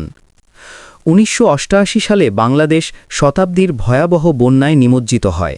সে সময় ফারাক্কাসহ অপরাপর নদীর উজানে দেয়া বাঁধ ভারত খুলে দেয়ায় বন্যার মাত্রা অস্বাভাবিক হারে বৃদ্ধি পায়। এতে বাংলাদেশের জনগণ ভারতের এরূপ অমানবিক ভূমিকায় তীব্র ক্ষোভে ফেটে পড়ে। এরই মাঝে বাকশালের তদানীন্তন সাধারণ সম্পাদক বাংলাদেশে আফগান স্টাইলে বিপ্লব ঘটানোর আহ্বান জানান। এদিকে বন্যার পর দেশে যখন পূর্ণোদ্যমে পুনর্বাসন প্রক্রিয়া চলছিল, তখন গোপনে রয়ের কজন শীর্ষস্থানীয় কর্মকর্তা ছদ্মবেশে বাংলাদেশ সফরে আসেন। এ ব্যাপারে একটি সাপ্তাহিকে প্রকাশিত রিপোর্টে উল্লেখ করা হয় যে একটি নির্ভরযোগ্য সূত্র থেকে জানা গেছে এবারের শারদীয় দুর্গাপূজা উপলক্ষে পর্যটকের ছদ্মবেশে ভারতীয় গোয়েন্দা সংস্থা এর অতিরিক্ত পরিচালক দেবাশিস অর্থাৎ দীপঙ্করের নেতৃত্বে ডজনখানেক সদস্য বর্তমানে বাংলাদেশে এসেছে। সূত্রটি জানিয়েছে পর্যটকের ছদ্মবেশে আগত এসব এজেন্টরা ইতিমধ্যেই ভারতের স্বার্থ রক্ষাকারী কিছু রাজনৈতিক নেতা, কর্মী ও ব্যবসায়ীর সাথে আলাপ আলোচনা চালিয়েছে বলে ধারণা করা হচ্ছে। এবারের বন্যার সময় বাংলাদেশে ভারত বিরোধী রাজনীতি বেড়ে যাওয়ার দরুন আওয়ামী লীগ সহ ভারতের স্বার্থ রক্ষাকারী রাজনৈতিক দলগুলোর রাজনৈতিক কর্মপন্থা নির্ধারণ ও প্রয়োজনীয় নির্দেশ দেওয়ার জন্যেই চুপিসারে এই সফর। অভিজ্ঞ মহলের একটি অংশের মতে ভারতীয় এজেন্টরা অনেক আগে থেকেই বাংলাদেশের রাজনৈতিক পরিমণ্ডলে কর্মকাণ্ড চালিয়ে যাচ্ছে। ক্ষমতাসীন জাতীয় পার্টি গঠনের প্রথম থেকে এ পর্যন্ত নানাভাবে এজেন্টরা এই পার্টির ভেতরে আছড় বজায় রাখে। উপদলীয় কোন্দল, লবিং, গ্রুপিং এবং পদ নিয়ে কাড়াকাড়ির পেছনে ভারতীয় এই গোয়েন্দা সংস্থা ন্যাক্কারজনক কর্মকাণ্ড চালিয়েছে। বাংলাদেশের স্বাধীনতার পর থেকেই তাদের চক্রান্তের জাল বিস্তার করতে থাকে। এছাড়াও সানডে পত্রিকা পাকিস্তান, শ্রীলঙ্কা ও মরিশাসে এর তৎপরতা সম্পর্কে বিশদ সংবাদ পরিবেশন করেছে। শুধু দেশের বাইরেই তাদের গোয়েন্দা তৎপরতা সীমিত রাখেনি, ভারতের অভ্যন্তরেও বিরোধী দলগুলোর বিরুদ্ধেও তাদের তৎপরতা অব্যাহত রয়েছে। সম্প্রতি পর্যটকের বেশে এর অতিরিক্ত পরিচালক দীপঙ্কর সহ ডজনখানেক উচ্চপদস্থ কর্মকর্তার ঢাকা আগমন তাই নানা কারণে গুরুত্বপূর্ণ। অভিজ্ঞ মহল মনে করছেন বাকশালের সাধারণ সম্পাদক আব্দুর রাজ্জাকের সাম্প্রতিক বক্তব্য ও কর্মকর্তাদের ঢাকা আগমনের মধ্যে একটি যোগসূত্র রয়েছে। ৮৮ বন্যায় ভারতীয় হেলিকপ্টার থেকে গুরুত্বপূর্ণ স্থাপনার ছবি সংগ্রহের প্রচেষ্টা। ১৯৮৮ সালের বন্যার সময় পৃথিবীর আরও অনেক দেশের ন্যায় ভারত সরকারও বন্ধুত্বের নিদর্শনস্বরূপ সামরিক হেলিকপ্টার প্রেরণ করে ত্রাণ কাজে সহায়তা দানের জন্য। কিন্তু অন্য কোনো দেশের বিরুদ্ধে অভিযোগ না উঠলেও ভারতীয় হেলিকপ্টারগুলোর গতিবিধি নিয়ে সন্দেহের সৃষ্টি হয়। অভিযোগ করা হয় ভারতীয় হেলিকপ্টারগুলো এক স্থান থেকে অন্য স্থানে যাওয়ার পথে সোজা না গিয়ে ঘোড়াপথে বিভিন্ন কেপিআই বা অতি গুরুত্বপূর্ণ স্থাপনার ছবি সংগ্রহে ব্যস্ত থাকে। এ নিয়ে ভারতীয় পাইলটদের সাথে ঢাকাস্থ এয়ারফোর্স মেসে বাংলাদেশি অফিসারদের বাগবিতণ্ডাও হয়। এক পর্যায়ে পরিস্থিতি ঘোলাটে হয়ে উঠলে ভারতীয় হাইকমিশনার বাংলাদেশ সরকারকে অবহিত না করেই তেজগাঁও বিমানবন্দরে এসে ভারতীয় হেলিকপ্টারগুলো ভারতে ফেরত পাঠিয়ে দেন। এরশাদ সরকারের মন্ত্রীসহ অনেকেরই এর সাথে জড়িত থাকার অভিযোগ। ১৯৯৩ সালে জেনারেল এরশাদ মন্ত্রিসভার একজন প্রাক্তন মন্ত্রীসহ ১০ জনকে আইন প্রয়োগকারী সংস্থা গ্রেপ্তার করে। এদের বিরুদ্ধে এর পক্ষে একটি স্পাইরিং পরিচালনা করার অভিযোগ আনা হয়। এ ব্যাপারে ১৫ আগস্ট ৯৩ সংখ্যা দ্য নিউ নেশন পত্রিকায় প্রকাশিত প্রতিবেদক তপন খানের একটি রিপোর্ট থেকে জানা যায় যে এরশাদ সরকারের একজন মন্ত্রীর ব্যক্তিগত সচিব নুরুজ্জামানকে ১৯৮৩ সালে এজেন্ট হিসেবে রিক্রুট করে। 10 including former minister held as men শিরোনামের ওই রিপোর্ট মতে অভিযুক্ত নুরুজ্জামানের নেতৃত্বে ৮৩ সাল থেকে একটি স্পাই চক্র গড়ে তোলে, যারা বিভিন্ন সংস্থা বা প্রতিষ্ঠানের ছদ্মাবরণে তাদের গুপ্তচর বৃত্তি পরিচালনা করে আসছিল। এই গ্রুপটির সাথে ও প্রতিবেশী ভারতের প্রতিরক্ষা বিভাগের বিভিন্ন কর্মকর্তার ঘনিষ্ঠ যোগাযোগ ছিল। এছাড়া বাংলাদেশের বিভিন্ন গুরুত্বপূর্ণ সরকারি প্রতিষ্ঠানের ঊর্ধ্বতন কর্মকর্তার সাথেও এ চক্রটি সখ্যতা গড়ে তোলে। সরকারি এসব কর্মকর্তার সহায়তায় এই চক্রটি রাষ্ট্রীয় গুরুত্বপূর্ণ ও গোপন তথ্য সংগ্রহ ও পাচারে সক্ষম হয়। এক পর্যায়ে কর্মকর্তার কাছে বাংলাদেশ ভূতাত্ত্বিক জরিপ অধিদপ্তরের অতি গোপনীয় জরিপ সংক্রান্ত তথ্যাবলী পাচারের অভিযোগে নুরুজ্জামানের সহযোগী জাকির হোসেন খানকে পুলিশ গ্রেপ্তার করে। এ ব্যাপারে আরও একটি দৈনিকে বিস্তারিত তথ্য উপস্থাপন করা হয়।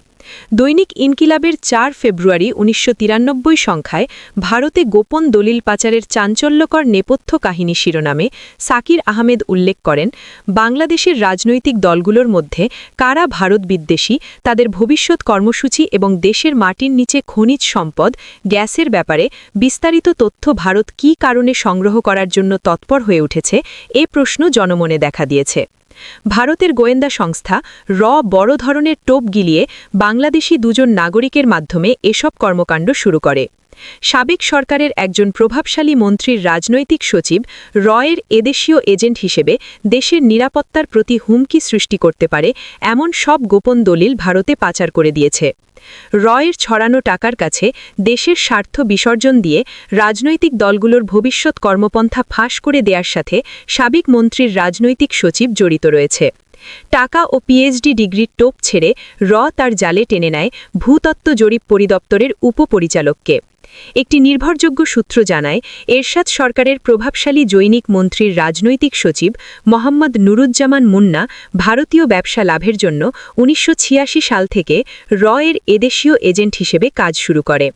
এই কাজে তার ঘনিষ্ঠ বন্ধু ভূতত্ত্ব জরিপ পরিদপ্তরের উপপরিচালক শিকদার মোহাম্মদ হাবিবুর রহমানকে নগদ অর্থ ও পিএইচডি ডিগ্রি পাইয়ে দেয়ার লোভ দেখিয়ে এর জালে টেনে নেয়।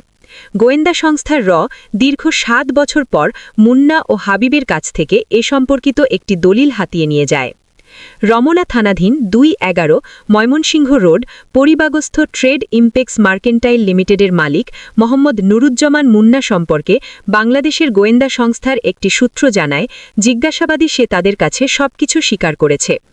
এরশাদ সরকারের সময় ১৯৮৩ সালে নতুন বাংলা যুব সংহতির কেন্দ্রীয় কমিটিতে সদস্য হিসেবে নুরুজ্জামান যোগদান করে। পরে ময়মনসিংহ জেলা শাখার সভাপতির পদটি লাভ করে। এই পথ ধরেই জাতীয় পার্টির বিভিন্ন নেতার সান্নিধ্যে এসে রাজধানীতে নিজের আসন করে নেয়। সূত্রটি সাবেক প্রভাবশালী মন্ত্রীর নাম উল্লেখ না করে জানায়, মন্ত্রীর রাজনৈতিক সচিব হিসেবে কাজ করার সময় নুরুজ্জামান ভারতীয় গোয়েন্দা সংস্থার এর এদেশীয় প্রতিনিধি হিসেবে কাজ শুরু করে। ১৯৮৬ সালের প্রথম দিকে একদিন সকালে জাতীয় সংসদ ভবনের সামনের রাস্তায় নুরুজ্জামানের সাথে এর ভারতীয় প্রতিনিধির পরিচয় ঘটে। পরিচয় ক্রমেই ঘনিষ্ঠ হয়ে উঠলে এর অপর একজন সদস্যের সাথে পরিচয় করিয়ে দিয়ে প্রথম সদস্য ভারতে ফিরে যায়। নুরুজ্জামান জিজ্ঞাসাবাদে স্বীকার করেছে যে এর দ্বিতীয় ব্যক্তির সাথে পরিচয় হওয়ার পর তাকে দেশের রাজনৈতিক দলগুলোর ভবিষ্যৎ কী হতে পারে এবং কারা ভারত বিদ্বেষী ও বিদ্বেষী নয় সে সম্পর্কে তথ্য দিতে হতো। দ্বিতীয় ব্যক্তিটি ১৯৮৯ সালের শেষ দিকে ভারতে চলে গেলেও তার সাথে নুরুজ্জামান চিঠির মাধ্যমে যোগাযোগ রেখেছিল। সূত্র জানায়, ১৯৯০ সালের প্রথম দিকে এর তৃতীয় প্রতিনিধি ঢাকায় এসে নুরুজ্জামানকে ডেকে দ্রুত কাজ করার নির্দেশ দেয়। বাংলাদেশের রাজনৈতিক কর্মকাণ্ড সম্পর্কে প্রতিবেদন লিখে দেয়া ছাড়াও সেগুলো প্রায়ই নুরুজ্জামান তার নিজস্ব ব্যবসা প্রতিষ্ঠানের ফ্যাক্সের মাধ্যমে ভারতে পাঠিয়ে দিত। রাজনৈতিক কর্মকাণ্ডের বিবরণ আগাম পাচার করার সময় বাংলাদেশের খনিজ সম্পদ, গ্যাস সম্পর্কিত গোপন দলিল নিয়ে এর প্রতিনিধির সাথে তার কথাবার্তা হয়। ভারতের বড় বড় ব্যবসা পাইয়ে দেওয়ার প্রস্তাব দিলে নুরুজ্জামান দলিল পাচার করতে রাজি হয়ে পড়ে। সে এই কাজের জন্য তার ঘনিষ্ঠ বন্ধু এম হাবিবুর রহমানের সাথে এর প্রতিনিধির পরিচয় করিয়ে দিয়ে বন্ধুকে বিনিময়ে কী দেয়া হবে জানতে চায়। সূত্র জানায়, জিজ্ঞাসাবাদে নুরুজ্জামান বলেছে, তার কথা শুনে হাবিবুরকে নগদ অর্থ ও পিএইচডি ডিগ্রি দেওয়ার প্রস্তাব দিলে তারা দলিল পাচারে রাজি হয়। গত বছর হাবিবুর রহমান পরিবার নিয়ে ভারতে যাওয়ার ইচ্ছা প্রকাশ করলে নুরুজ্জামান সব ব্যবস্থা করে দেয়। সেপ্টেম্বর মাসে ভিসা নিয়ে ভারতে গিয়ে ২ মাস পর ফিরে এসেই হাবিবুর এর প্রতিনিধির সাথে বৈঠক করে। বৈঠকটি সন্ধ্যার পর নুরুজ্জামানের ব্যবসা প্রতিষ্ঠানে হয়েছিল। বৈঠকে গ্যাস সম্পর্কিত দলিল পাচারের চূড়ান্ত সিদ্ধান্ত ৩ জনই নিয়েছিল। সূত্র জানায়, ডিসেম্বরের দ্বিতীয় সপ্তাহে হাবিবুর রহমান বাংলাদেশে মোট কতটি গ্যাস ফিল্ড রয়েছে, কটি থেকে গ্যাস উত্তোলন করা হচ্ছে এবং গ্যাসের মজুদ সহ কতদিন চলবে তার একটি পরিসংখ্যান ১৯৯২ সালের ডিসেম্বর পর্যন্ত নুরুজ্জামানের কাছে পৌঁছে দেয় বলে নুরুজ্জামান স্বীকার করে। নুরুজ্জামান জিজ্ঞাসাবাদে আরও বলেছে, তার বন্ধুর দেয়া দেশের গোপন দলিলের ফটোকপি গত মাসের তৃতীয় সপ্তাহের মধ্যবর্তী সময়ে এর প্রতিনিধির কাছে পৌঁছে দিয়েছিল। গোপন দলিল পাচারের নিশ্চয়তা দেওয়ার পরই নুরুজ্জামান প্রথম উপহার হিসেবে হিন্দুস্থান ফটোফিলো বাংলাদেশীয় প্রতিনিধিত্ব লাভ করে। গ্যাস সম্পর্কিত পরিসংখ্যানের ফটোকপি হস্তান্তরের ২ দিন পর এর প্রতিনিধি ওই কাগজ নিয়ে ভারতে চলে যায়। যাবার সময় নুরুজ্জামান ও হাবিবুরকে বলে যায়, গ্যাস সম্পর্কিত সমুদায় দলিল ছাড়াও কয়লা ও তেলের ব্যাপারে দলিলপত্র দিতে হবে। কিন্তু বাংলাদেশের গোয়েন্দা সংস্থার তৎপরতার ফলে ভারত থেকে নুরুজ্জামানের বিভিন্ন ব্যবসা পাওয়ার স্বপ্ন এবং তার বন্ধু হাবিবুরকে পিএইচডি ডিগ্রিসহ নগদ অর্থের টোপ ভেস্তে গেছে। সূত্র জানায়, নুরুজ্জামান জিজ্ঞাসাবাদে আরও স্বীকার করেছে যে বেশ কয়েকজন রাজনৈতিক ব্যক্তির কাছ থেকে দেশের রাজনৈতিক অবস্থার আগাম খবর সংগ্রহ করে নুরুজ্জামান তার নিজের ফ্যাক্সের মাধ্যমে ভারতে পাঠার করেছে। হাবিবুর রহমানকে আদালতে হাজির করার পর আদালত প্রাঙ্গণেই একজন আলোকচিত্র সাংবাদিককে আঘাত করে ক্যামেরা ড্রেনে ফেলে দেওয়ার মতো দুঃসাহস দেখিয়েছে। সূত্র মতে, এই দুজনের পেছনে কয়েকজন প্রভাবশালী ব্যক্তির নেপথ্য ইন্ধন রয়েছে, আর এই ইন্ধনের ফলেই তারা দেশের চরম ক্ষতি করেও সাংবাদিককে পেশাগত দায়িত্ব পালন থেকে বিরত রাখার জন্য হাত ওঠানোর মতো দুঃসাহস দেখিয়েছে। পুলিশের স্পেশাল ব্রাঞ্চ সিটি শাখার অপারেশন স্কোয়াড ও অন্য দুটি গোয়েন্দা সংস্থা নুরুজ্জামানের জবানবন্দি পর্যালোচনা করে পরবর্তী পদক্ষেপ গ্রহণের চিন্তাভাবনা করছে। ভারতীয় গোয়েন্দা সংস্থার রয়ের সাথে আতাত করে দলিল পাচারে নুরুজ্জামান ও হাবিবুরের পেছনে ইন্ধন দানকারীরা গা ঢাকা দিয়েছে। এদেরকে গ্রেপ্তার করার জন্য পুলিশ সহ গোয়েন্দা সংস্থার তৎপরতা অব্যাহত রয়েছে বলে সূত্র জানায়। এরশাদকে ক্ষমতাচ্যুত করায় রয়ের গ্রিন সিগন্যাল। 1990 সালে স্থির নিশ্চিত হয়ে যায় যে জেনারেল এরশাদের গৃহীত পদক্ষেপসমূহ এবং তার অনুসৃত নীতিমালা ভারতের স্বার্থ পুরোপুরি রক্ষা করছে না। বিশেষ করে 90 সালে যখন ইরাক কুয়েত দখল করে নেয়, তখন জেনারেল এরশাদ ভারতের সাথে 25 বছরের মেয়াদী মৈত্রী চুক্তির বন্ধন অস্বীকার করে জাতিসংঘ বাহিনীতে সৈন্য প্রেরণ করেন।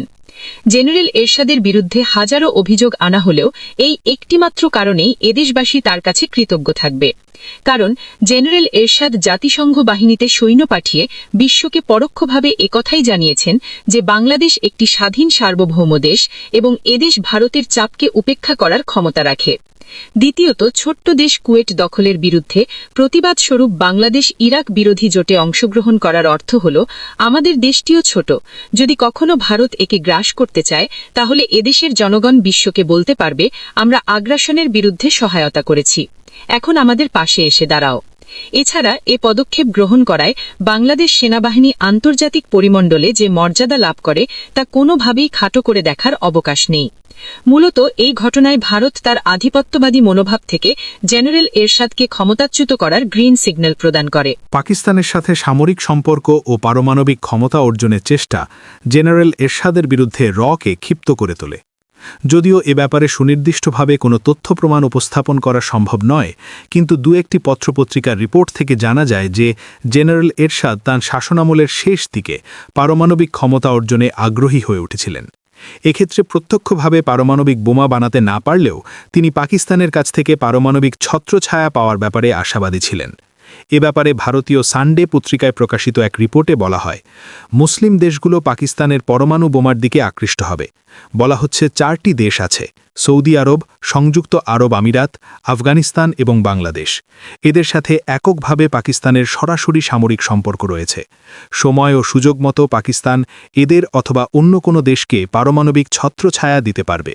21 এছাড়া 90 দশকের শুরুতেও প্রকাশ্যে এমন কিছু আভাস পাওয়া গিয়েছিল যে জেনারেল এরশাদ হয়তো পাকিস্তানের সহায়তায় পারমাণবিক অস্ত্র সংগ্রহের গোপন প্রচেষ্টা চালিয়ে গেছেন। 90 দশকের শুরুতে উন্নয়ন প্রক্রিয়া, রাজনৈতিক ও নিরাপত্তা গতিধারা শীর্ষক এক আন্তর্জাতিক সেমিনারে ঢাকা বিশ্ববিদ্যালয়ের আন্তর্জাতিক সম্পর্ক বিভাগের তদানীন্তন চেয়ারম্যান অধ্যাপক মোহাম্মদ শহীদুজ্জামান তার প্রবন্ধে উল্লেখ করেন, বাংলাদেশ ছোট দেশগুলোর আস্থা অর্জন করেছে। সতর্ক ও পরিকল্পিত পদক্ষেপের মাধ্যমে বাংলাদেশ পাকিস্তানের সাহায্য সহায়তায় 1995 এর মধ্যে পারমাণবিক ক্ষমতা অর্জন করতে পারে। এর মধ্যে ভারতের সঙ্গে মৈত্রী চুক্তির মেয়াদও শেষ হয়ে যাবে। একথা স্বভাবতই ধরে নেওয়া যায়, ভারত কখনোই তার পশ্চিমে পাকিস্তানের পাশাপাশি পূর্বে বাংলাদেশের কাছে পারমাণবিক অস্ত্র মজুত থাকার ব্যাপারটি মেনে নিতে পারে না, এবং এ কারণেই ভারত যে কোনোভাবেই হোক সে ধরনের উদ্যোগ ব্যর্থ করে দিতে চাইবে। জেনারেল এরশাদকে ক্ষমতাচ্যুত করে একটি পছন্দনীয় দলকে বাংলাদেশের রাষ্ট্র ক্ষমতায় অধিষ্ঠিত করে 90-91 সালে ভারত সে লক্ষ্যেই এগিয়ে গিয়েছিল, যদিও 91 সংসদ নির্বাচনের ফলাফল তার সে প্রচেষ্টাকে ব্যর্থ করে দেয়। এদিকে জেনারেল এরশাদ পাকিস্তানের সহায়তায় শুধুমাত্র পারমাণবিক ছত্রছায়া অর্জনের চেষ্টাই করেননি, বরং তিনি 1990 সালের শেষ দিকে পাকিস্তান থেকে 40টি F-6 জঙ্গি বিমান সংগ্রহেও সফল হয়েছিলেন। লক্ষণীয় ব্যাপার হল, যখন বাংলাদেশ ভারতীয় প্রভাবকে নিউট্রালাইজ করার উদ্দেশ্যে পাকিস্তানের সাথে সামরিক সম্পর্ক জোরদার করছিল, ঠিক তখনই ভারতীয় পত্রপত্রিকায় অভিযোগ করা হতে থাকে যে বাংলাদেশে পাকিস্তানি সামরিক অফিসাররা রোহিঙ্গাদের প্রশিক্ষণ প্রদান করছেন। বিস্ময়ের ব্যাপার হলো তখন ঠিক একই সাথে একই রূপ অভিযোগ করেছিলেন আ লীগের কতিপয় নেতানেত্রী। এছাড়া এ সময় থেকেই ভারত প্রথমবারের মতো উত্তর পূর্ব ভারতের স্বাধীনতা আন্দোলনে কথিত সহায়তা প্রদানে ডিজিএফআই ও আইএসআই এর বিরুদ্ধে অভিযোগ উত্থাপন করে। যা হোক, ১৯৯০ সালের বাংলাদেশে ব্যাপক পরিকল্পনা নিয়ে এগিয়ে যেতে থাকে। বাংলাদেশে একটি ভারতপন্থী সরকার প্রতিষ্ঠাই ছিল এই পরিকল্পনার মূল লক্ষ্য। এ ব্যাপারে সে সময় পত্রপত্রিকাতে বেশ কয়েকটি রিপোর্ট প্রকাশিত হয়েছিল। এখানে এরকম দুটি রিপোর্ট পত্রস্থ করা হলো। ক, রাজীব পরবর্তী এর কাণ্ড। উপরোক্ত শিরোনামে দৈনিক মিল্লাতের এক প্রতিবেদনে বলা হয়, বাংলাদেশ ২৫ বছর চুক্তির অনুবর্তী সরকার গঠনে ভারতীয় গোয়েন্দা সংস্থা বাংলাদেশে স্বল্প ও দীর্ঘমেয়াদী কর্মসূচি গ্রহণ করেছে। এ লক্ষ্যে তারা বাংলাদেশের রাজনৈতিক অনিশ্চয়তা ও সংকটকে কাজে লাগিয়ে একটি পুতুল সরকার কায়েম করতে চায় বলে জানা গেছে। প্রাপ্ত তথ্য অনুযায়ী ভারতীয় গোয়েন্দা সংস্থা মনে করে বাংলাদেশে ভারত বিরোধিতা ও ধর্মনিরপেক্ষতা দমনের জন্য প্রয়োজন মদতপুষ্ট একটি রাজনৈতিক দলের ক্ষমতা গ্রহণ। কারণ এ ধরনের একটি বর্ষবন্ধ দলের মাধ্যমেই তারা বাংলাদেশ সেনাবাহিনীকেও নিয়ন্ত্রণে রাখতে সক্ষম হবে। ভারতীয় গোয়েন্দা সংস্থা শুধুমাত্র বাংলাদেশ নয়, বরং সার্কভুক্ত ভারত বিরোধী প্রতিটি দেশেই এ ধরনের কর্মসূচি গ্রহণ করেছে। নেপালে বহুদলীয় গণতান্ত্রিক সরকার আন্দোলন কার্যত তাদেরই বিজয়। কারণ সার্কভুক্ত একমাত্র হিন্দু রাষ্ট্র হওয়া সত্ত্বেও নেপাল ভারত বিরোধিতা অব্যাহত রেখেছিল। এমনকি ভারতীয় কর্তৃপক্ষের কোনো তোয়াক্কা না করেই নেপাল সরকার চীনের সাথে সম্পর্ক উন্নয়নে প্রয়াসী হয়েছিল। নেপালে এ বিজয়ের পর সংস্থার আশু টার্গেট হচ্ছে বাংলাদেশ। তারা চায় বাংলাদেশ ও ভারত সরকারের মধ্যে বিবদমান বিষয়সমূহ নিয়ে সময় ক্ষেপণ করতে এবং একটি সুবিধাজনক সময়ের অপেক্ষা করতে। এমনকি ভারতের বর্তমান সরকারের একজন মন্ত্রী সম্প্রতি বাংলাদেশের সাথে ভারতের সুসম্পর্কের কথা বলায় ভারতীয় গোয়েন্দা ও আমালারা তা সুনজরে দেখেননি। ফলত ভারতের সাথে বাংলাদেশের বিবদমান ৩ বিঘা করিডর, গঙ্গার পানি বন্টন সমস্যা এবং শান্তিবাহিনী সমস্যার কোনো সমাধানই হয়নি এবং কোনো উদ্যোগও ভারতীয় পক্ষ এখনও গ্রহণ করেনি। সমস্যা জিয়ে রাখার জন্য ইতিমধ্যে ভারতীয় পক্ষ নতুন কৌশল গ্রহণ করেছে। গঙ্গার পানি বন্টনের ক্ষেত্রে দিল্লি পশ্চিমবঙ্গকে এই ইস্যুর সাথে যুক্ত করেছে। এ থেকে দৃশ্যত মনে হয়েছে যেন পশ্চিমবঙ্গ একটি আলাদা রাষ্ট্র। এছাড়া ৩ বিঘা সমস্যার সমাধান না করে তা আরও দীর্ঘায়িত করা হচ্ছে। অন্যদিকে শান্তিবাহিনী সমস্যার মুখরক্ষার সমাধানের তোড়জোড় দেখালেও বিচ্ছিন্নতাবাদীদের মদত প্রদান অব্যাহত রেখেছে। ইতিমধ্যে এর মদতপুষ্ট বিভিন্ন সূত্রের বরাত দিয়ে ভারতের মুখচেনা প্রচার মাধ্যমগুলো এ মর্মে প্রচার চালাচ্ছে যে পার্বত্য চট্টগ্রামের অধিবাসীদের তুষ্ট করার জন্য বাংলাদেশ গৃহীত স্বায়ত্তশাসন কর্মসূচি ব্যর্থ হয়েছে। অথচ পার্বত্য চট্টগ্রাম পরিস্থিতি যে একটি ইতিবাচক পরিবর্তনের দিকে ক্রমান্বয়ে এগোচ্ছে তা একাধিক আন্তর্জাতিক পর্যবেক্ষক মহল ইতিমধ্যে আভাস দিয়েছে। বর্তমানে কাশ্মীর নিয়ে পাকিস্তান ভারতের মধ্যে বিদ্যমান উত্তেজনাকে অন্তর্ঘাতমূলক কৌশল দ্বারা মোকাবেলা করার জন্য সংস্থাটি পাকিস্তানের সিন্ধু ও বেলুচিস্তানে নতুন করে পরিকল্পনা গ্রহণ করছে। ইতিমধ্যেই ভারতের জৈনক নেতা বলেছেন যে ভারত সরকারের উচিত হবে সিন্ধু ও বেলুচিস্তানের সমস্যা তুলে ধরা। অবশ্য পাকিস্তানের করাচিতে দীর্ঘদিন থেকেই সমস্যা চলছে। শ্রীলঙ্কায় সৃষ্ট চক্রান্তের জাল থেকে এখনও শ্রীলঙ্কাও পূর্ণ মুক্তি পায়নি। অর্থাৎ ভারতের চারপাশের রাষ্ট্রসমূহে ভারতীয় গোয়েন্দা সংস্থার অপতৎপরতা এখন চরম পর্যায়ে উপনীত হয়েছে। পর্যবেক্ষক মহলের মতে রাজীব সরকারের পতনের পর এর দর্প অনেকাংশে খর্ব হবে বলে মনে করা হলেও সর্বশেষে পরিস্থিতির মূল্যায়নে উক্ত ধারণা অমূলক বলে প্রতীয়মান হচ্ছে। খ, দক্ষিণ এশিয়ার রাজনীতিতে ভারতীয় গোয়েন্দা সংস্থার কালো ধাপা। বাংলাদেশে প্রো ইন্ডিয়ান সরকার প্রতিষ্ঠায় গভীর চক্রান্তে লিপ্ত। ১৯৯০ সালে কিভাবে মরিয়া হয়ে এদেশে একটি ভারতপন্থী সরকার প্রতিষ্ঠায় তৎপর হয়ে উঠেছিল সে সম্পর্কে দৈনিক ইনকিলাবে বলা হয়, আর দেরি নয়, যত শীঘ্র সম্ভব বাংলাদেশে একটি প্রো ইন্ডিয়ান সরকার খাড়া হোক, এই প্রত্যাশায় ভারতীয় গোয়েন্দা সংস্থা এখন মরিয়া হয়ে উঠেছে। ইতিমধ্যে তারা এ লক্ষ্যে কিছুটা এগোতে সক্ষম হয়েছে বলেও আত্মতৃপ্তির আমেজ অনুভব করছে। তাদের ধারণা বাংলাদেশে কৌশলে একটা তাবেদার সরকার প্রতিষ্ঠিত হলেই পরবর্তীতে ধাপে ধাপে সিকিমের ন্যায় বিনা যুদ্ধে কেল্লাফতে করা সম্ভব হবে। রিসার্চ অ্যান্ড অ্যানালিসিস উইং অর্থাৎ সংক্ষেপে নামে পরিচিত এই সংস্থাটির মাধ্যমে ভারতের গতায়ু কংগ্রেসি শাসক গোষ্ঠী উপমহাদেশসহ দক্ষিণ এশিয়ার বিভিন্ন দেশে এতকাল মোস্তানিসুলভ মোড়লিপনা ফলানোর পাশাপাশি বহু অঘটন সৃষ্টির প্রয়াস পেয়েছে। উদ্দেশ্য ওই অঞ্চলের দেশগুলো গায়ে গতরে বড় দেশ হিসেবে ভারতকে মোড়ল মেনে হরহমেশা ষষ্ঠাঙ্গে প্রণাম করুক। যারা মোড়ল মানতে চায়নি তাদেরকে বেয়াদবির উচিত শিক্ষা দেওয়ার জন্য ঘরের শত্রু বিভীষণদের দ্বারা শান্টিং দেওয়ার চেষ্টা করা হয়েছে। একই কায়দায় সিকিমে একটি প্রো ইন্ডিয়ান সরকার দাঁড় করানোর পর ওরা নিজেরাই পার্লামেন্টে ভারতভুক্তির সিদ্ধান্ত নিয়ে স্বাধীনতা বিসর্জন দিয়েছে। ষড়যন্ত্রের জাল বিস্তারে পারদর্শী শ্রীলঙ্কায় এ ধরনের জাল ফেলতে গিয়ে অবশ্য টাইগারদের কবলে পড়ে শেষমেশ কোনো রকমে পালিয়ে বাঁচতে সক্ষম হয়েছে। পাকিস্তানের সিন্ধু ও বেলুচিস্তানেও মাঝে মাঝে জাল ফেলে, যদিও এখনও পর্যন্ত দড়ি টেনে মাছ তো দূরের কথা, জালই ফেরত মেলেনি। ইতিমধ্যে মাছ মিলেছে নেপালে।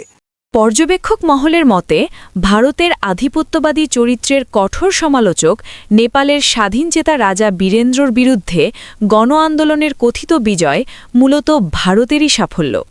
এটা সবার জানা কথা যে বাংলাদেশ স্বাধীন হবার পরক্ষণেই ৭২-এর ১৯ মার্চ ঢাকায় স্বাক্ষরিত হয় ২৫ বছরই ইন্দিরা মুজিব চুক্তি, যাতে পারস্পরিক সহযোগিতার নামে বাংলাদেশের স্বাধীন সত্তা অনেকটা লোপ পায়। তদানীন্তন আওয়ামী লীগ সরকার এটিকে ভারত বাংলাদেশ মৈত্রী চুক্তি নামে প্রচার করলেও রাজনীতিক মহল একে অধীনতামূলক মৈত্রী বা দাসখত চুক্তি হিসেবে আখ্যায়িত করেন। যাই হোক, ৭৫-এর আগস্টের পটপরিবর্তন ও মুজিব হত্যাকে রয়ের এক বিরাট পরাজয় ও ব্যর্থতা বলে মনে করে। সেই থেকে কিছুদিনের জন্য কচ্ছপের মতো মাথা গুটিয়ে নিলেও আস্তে আস্তে পুনরায় কাজ শুরু করে এবং সময় ও সুযোগের অপেক্ষা করতে থাকে। তথ্যাভিজ্ঞ মহলের মতে নেপালের রাজতন্ত্র খতমের জনপ্রিয় স্লোগানের ছদ্মাবরণে প্রো ইন্ডিয়ান গণতন্ত্র রোপণের কাজ সারা হলেই এর পরবর্তী সম্ভাব্য টার্গেট হচ্ছে বাংলাদেশ। ভারতীয় সংবিধানের ৪ মূলনীতিতে বিশ্বাসী আওয়ামী লীগ হচ্ছে বাংলাদেশের ভারতপন্থী বা প্রো ইন্ডিয়ান দলগুলোর মধ্যে এর নিকট সবচেয়ে বেশি নির্ভরযোগ্য।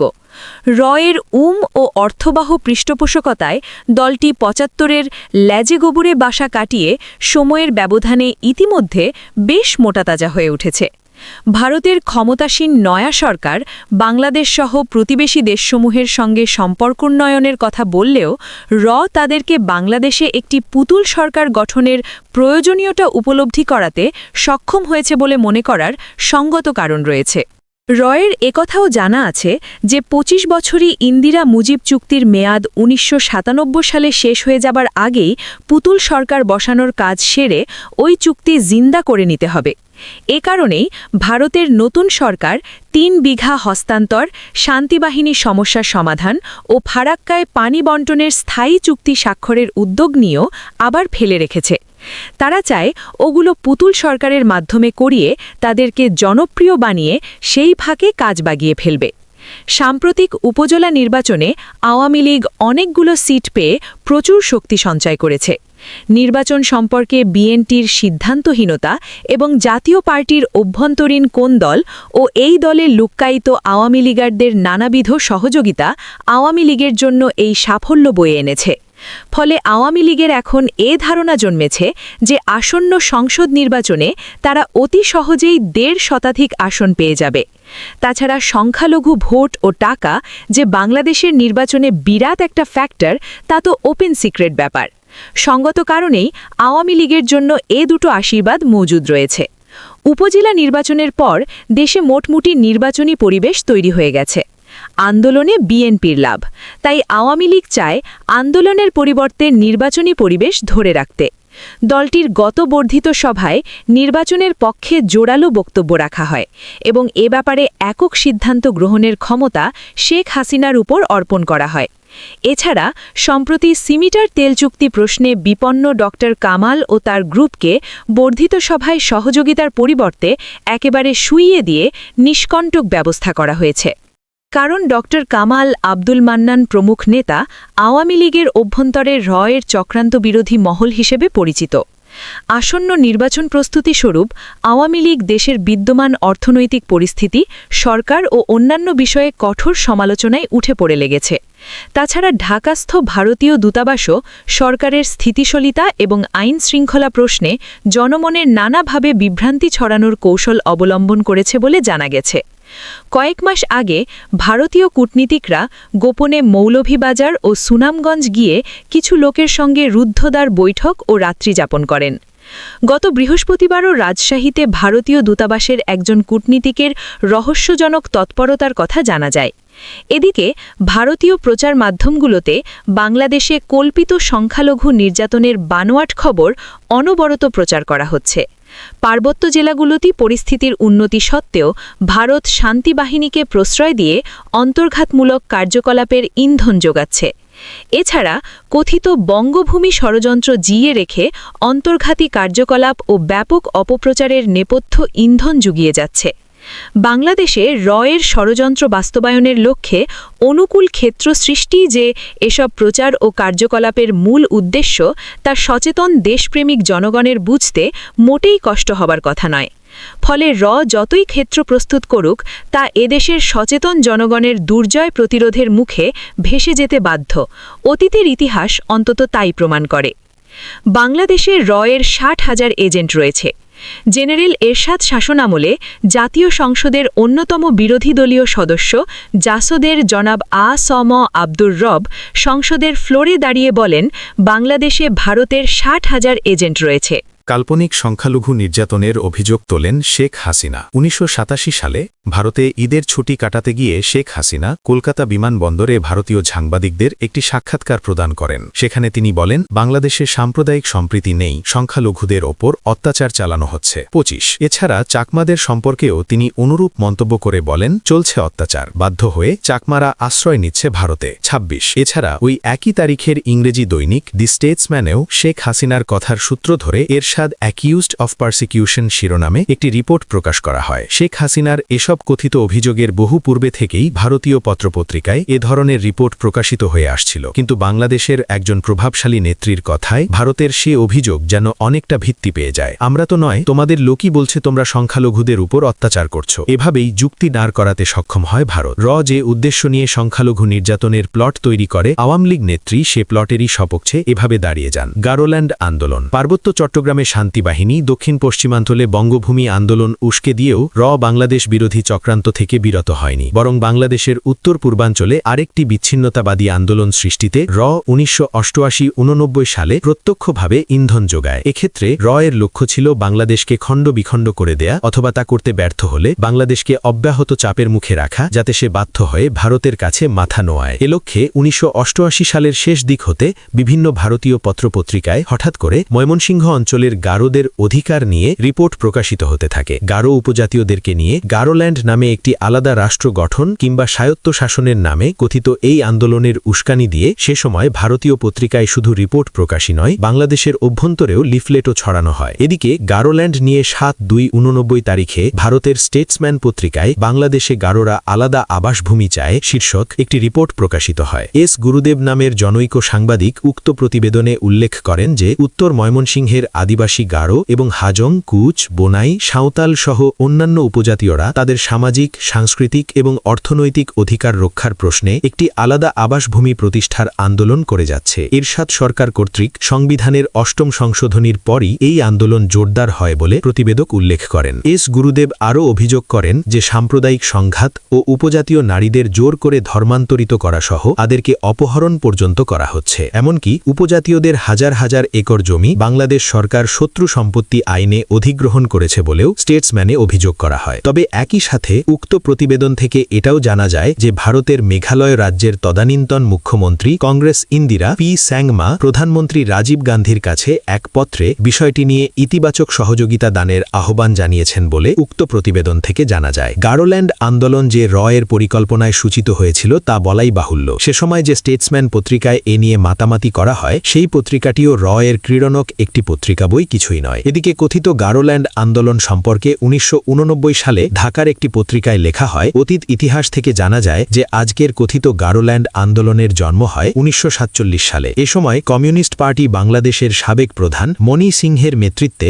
আদিস্থান নামক একটি আন্দোলন শুরু করা হয়, কিন্তু তৎকালীন সরকার কঠোর হস্তে এই আন্দোলন দমন করেন। 1950 সালে আবার দেখা দেয় হাজং বিদ্রোহ। 1965 সালের যুদ্ধের পর অনেকে চলে যায় ভারতে। সেই সময়ে ভারতে চলে যাওয়া উপজাতীয়দের সাথে আজকের কথিত গারোল্যান্ড আন্দোলনের একটা সংযোগ রয়েছে বলে জানা যায়। বর্তমানে আবার জনৈক সুরেন্দ্র সাধু আদিস্থান আন্দোলনকে পুনর্জীবিত করার চেষ্টা চালাচ্ছে বলে একটি সূত্র থেকে জানা যায়। অন্যদিকে আওয়ামী লীগের কাদের সিদ্দিকীর নেতৃত্বাধীন কাদেরিয়া বাহিনীর সদস্যরাও নাকি এখন গারোল্যান্ড আন্দোলনে প্রত্যক্ষ মদত যোগাচ্ছে। ভারতীয় মহল থেকে প্রচার চালানো হচ্ছে যে বর্তমানে প্রায় 1000 উপজাতীয় যুবক ভারতের মেঘালয়ে গিয়েছে ট্রেনিংয়ের জন্য। মেঘালয় রাজ্য সরকার তাদেরকে নাকি প্রশিক্ষণে সংযোগিতা এবং বিচ্ছিন্নতাবাদী আন্দোলনে প্রত্যক্ষ সাহায্য করছে বলে একটি সূত্র থেকে জানা যায়। এদিকে নেত্রকোনা, ময়মনসিংহ, শেরপুর, জামালপুর ও কিশোরগঞ্জে কর্মরত খ্রিস্টান মিশনারি সংস্থাগুলো গারোল্যান্ড আন্দোলনে মদত যোগাচ্ছে বলে অভিযোগ পাওয়া গেছে। বৃহত্তর ময়মনসিংহ জেলার বিভিন্ন এলাকার অধিবাসীদের সাথে আলাপ করে জানা যায়, বাস্তবে কথিত গারোল্যান্ড আন্দোলনের কোনো অস্তিত্ব তাদের জানা নেই, তবে ভারতের বিভিন্ন প্রচার মাধ্যম থেকে এ ধরনের একটি আন্দোলনের কথা তারা জানতে পেরেছে। পর্যবেক্ষক মহলের মতে পার্বত্য চট্টগ্রামের ন্যায় ময়মনসিংহের আদিবাসী গারোদের বিচ্ছিন্নতাবাদী আন্দোলন সৃষ্টিতে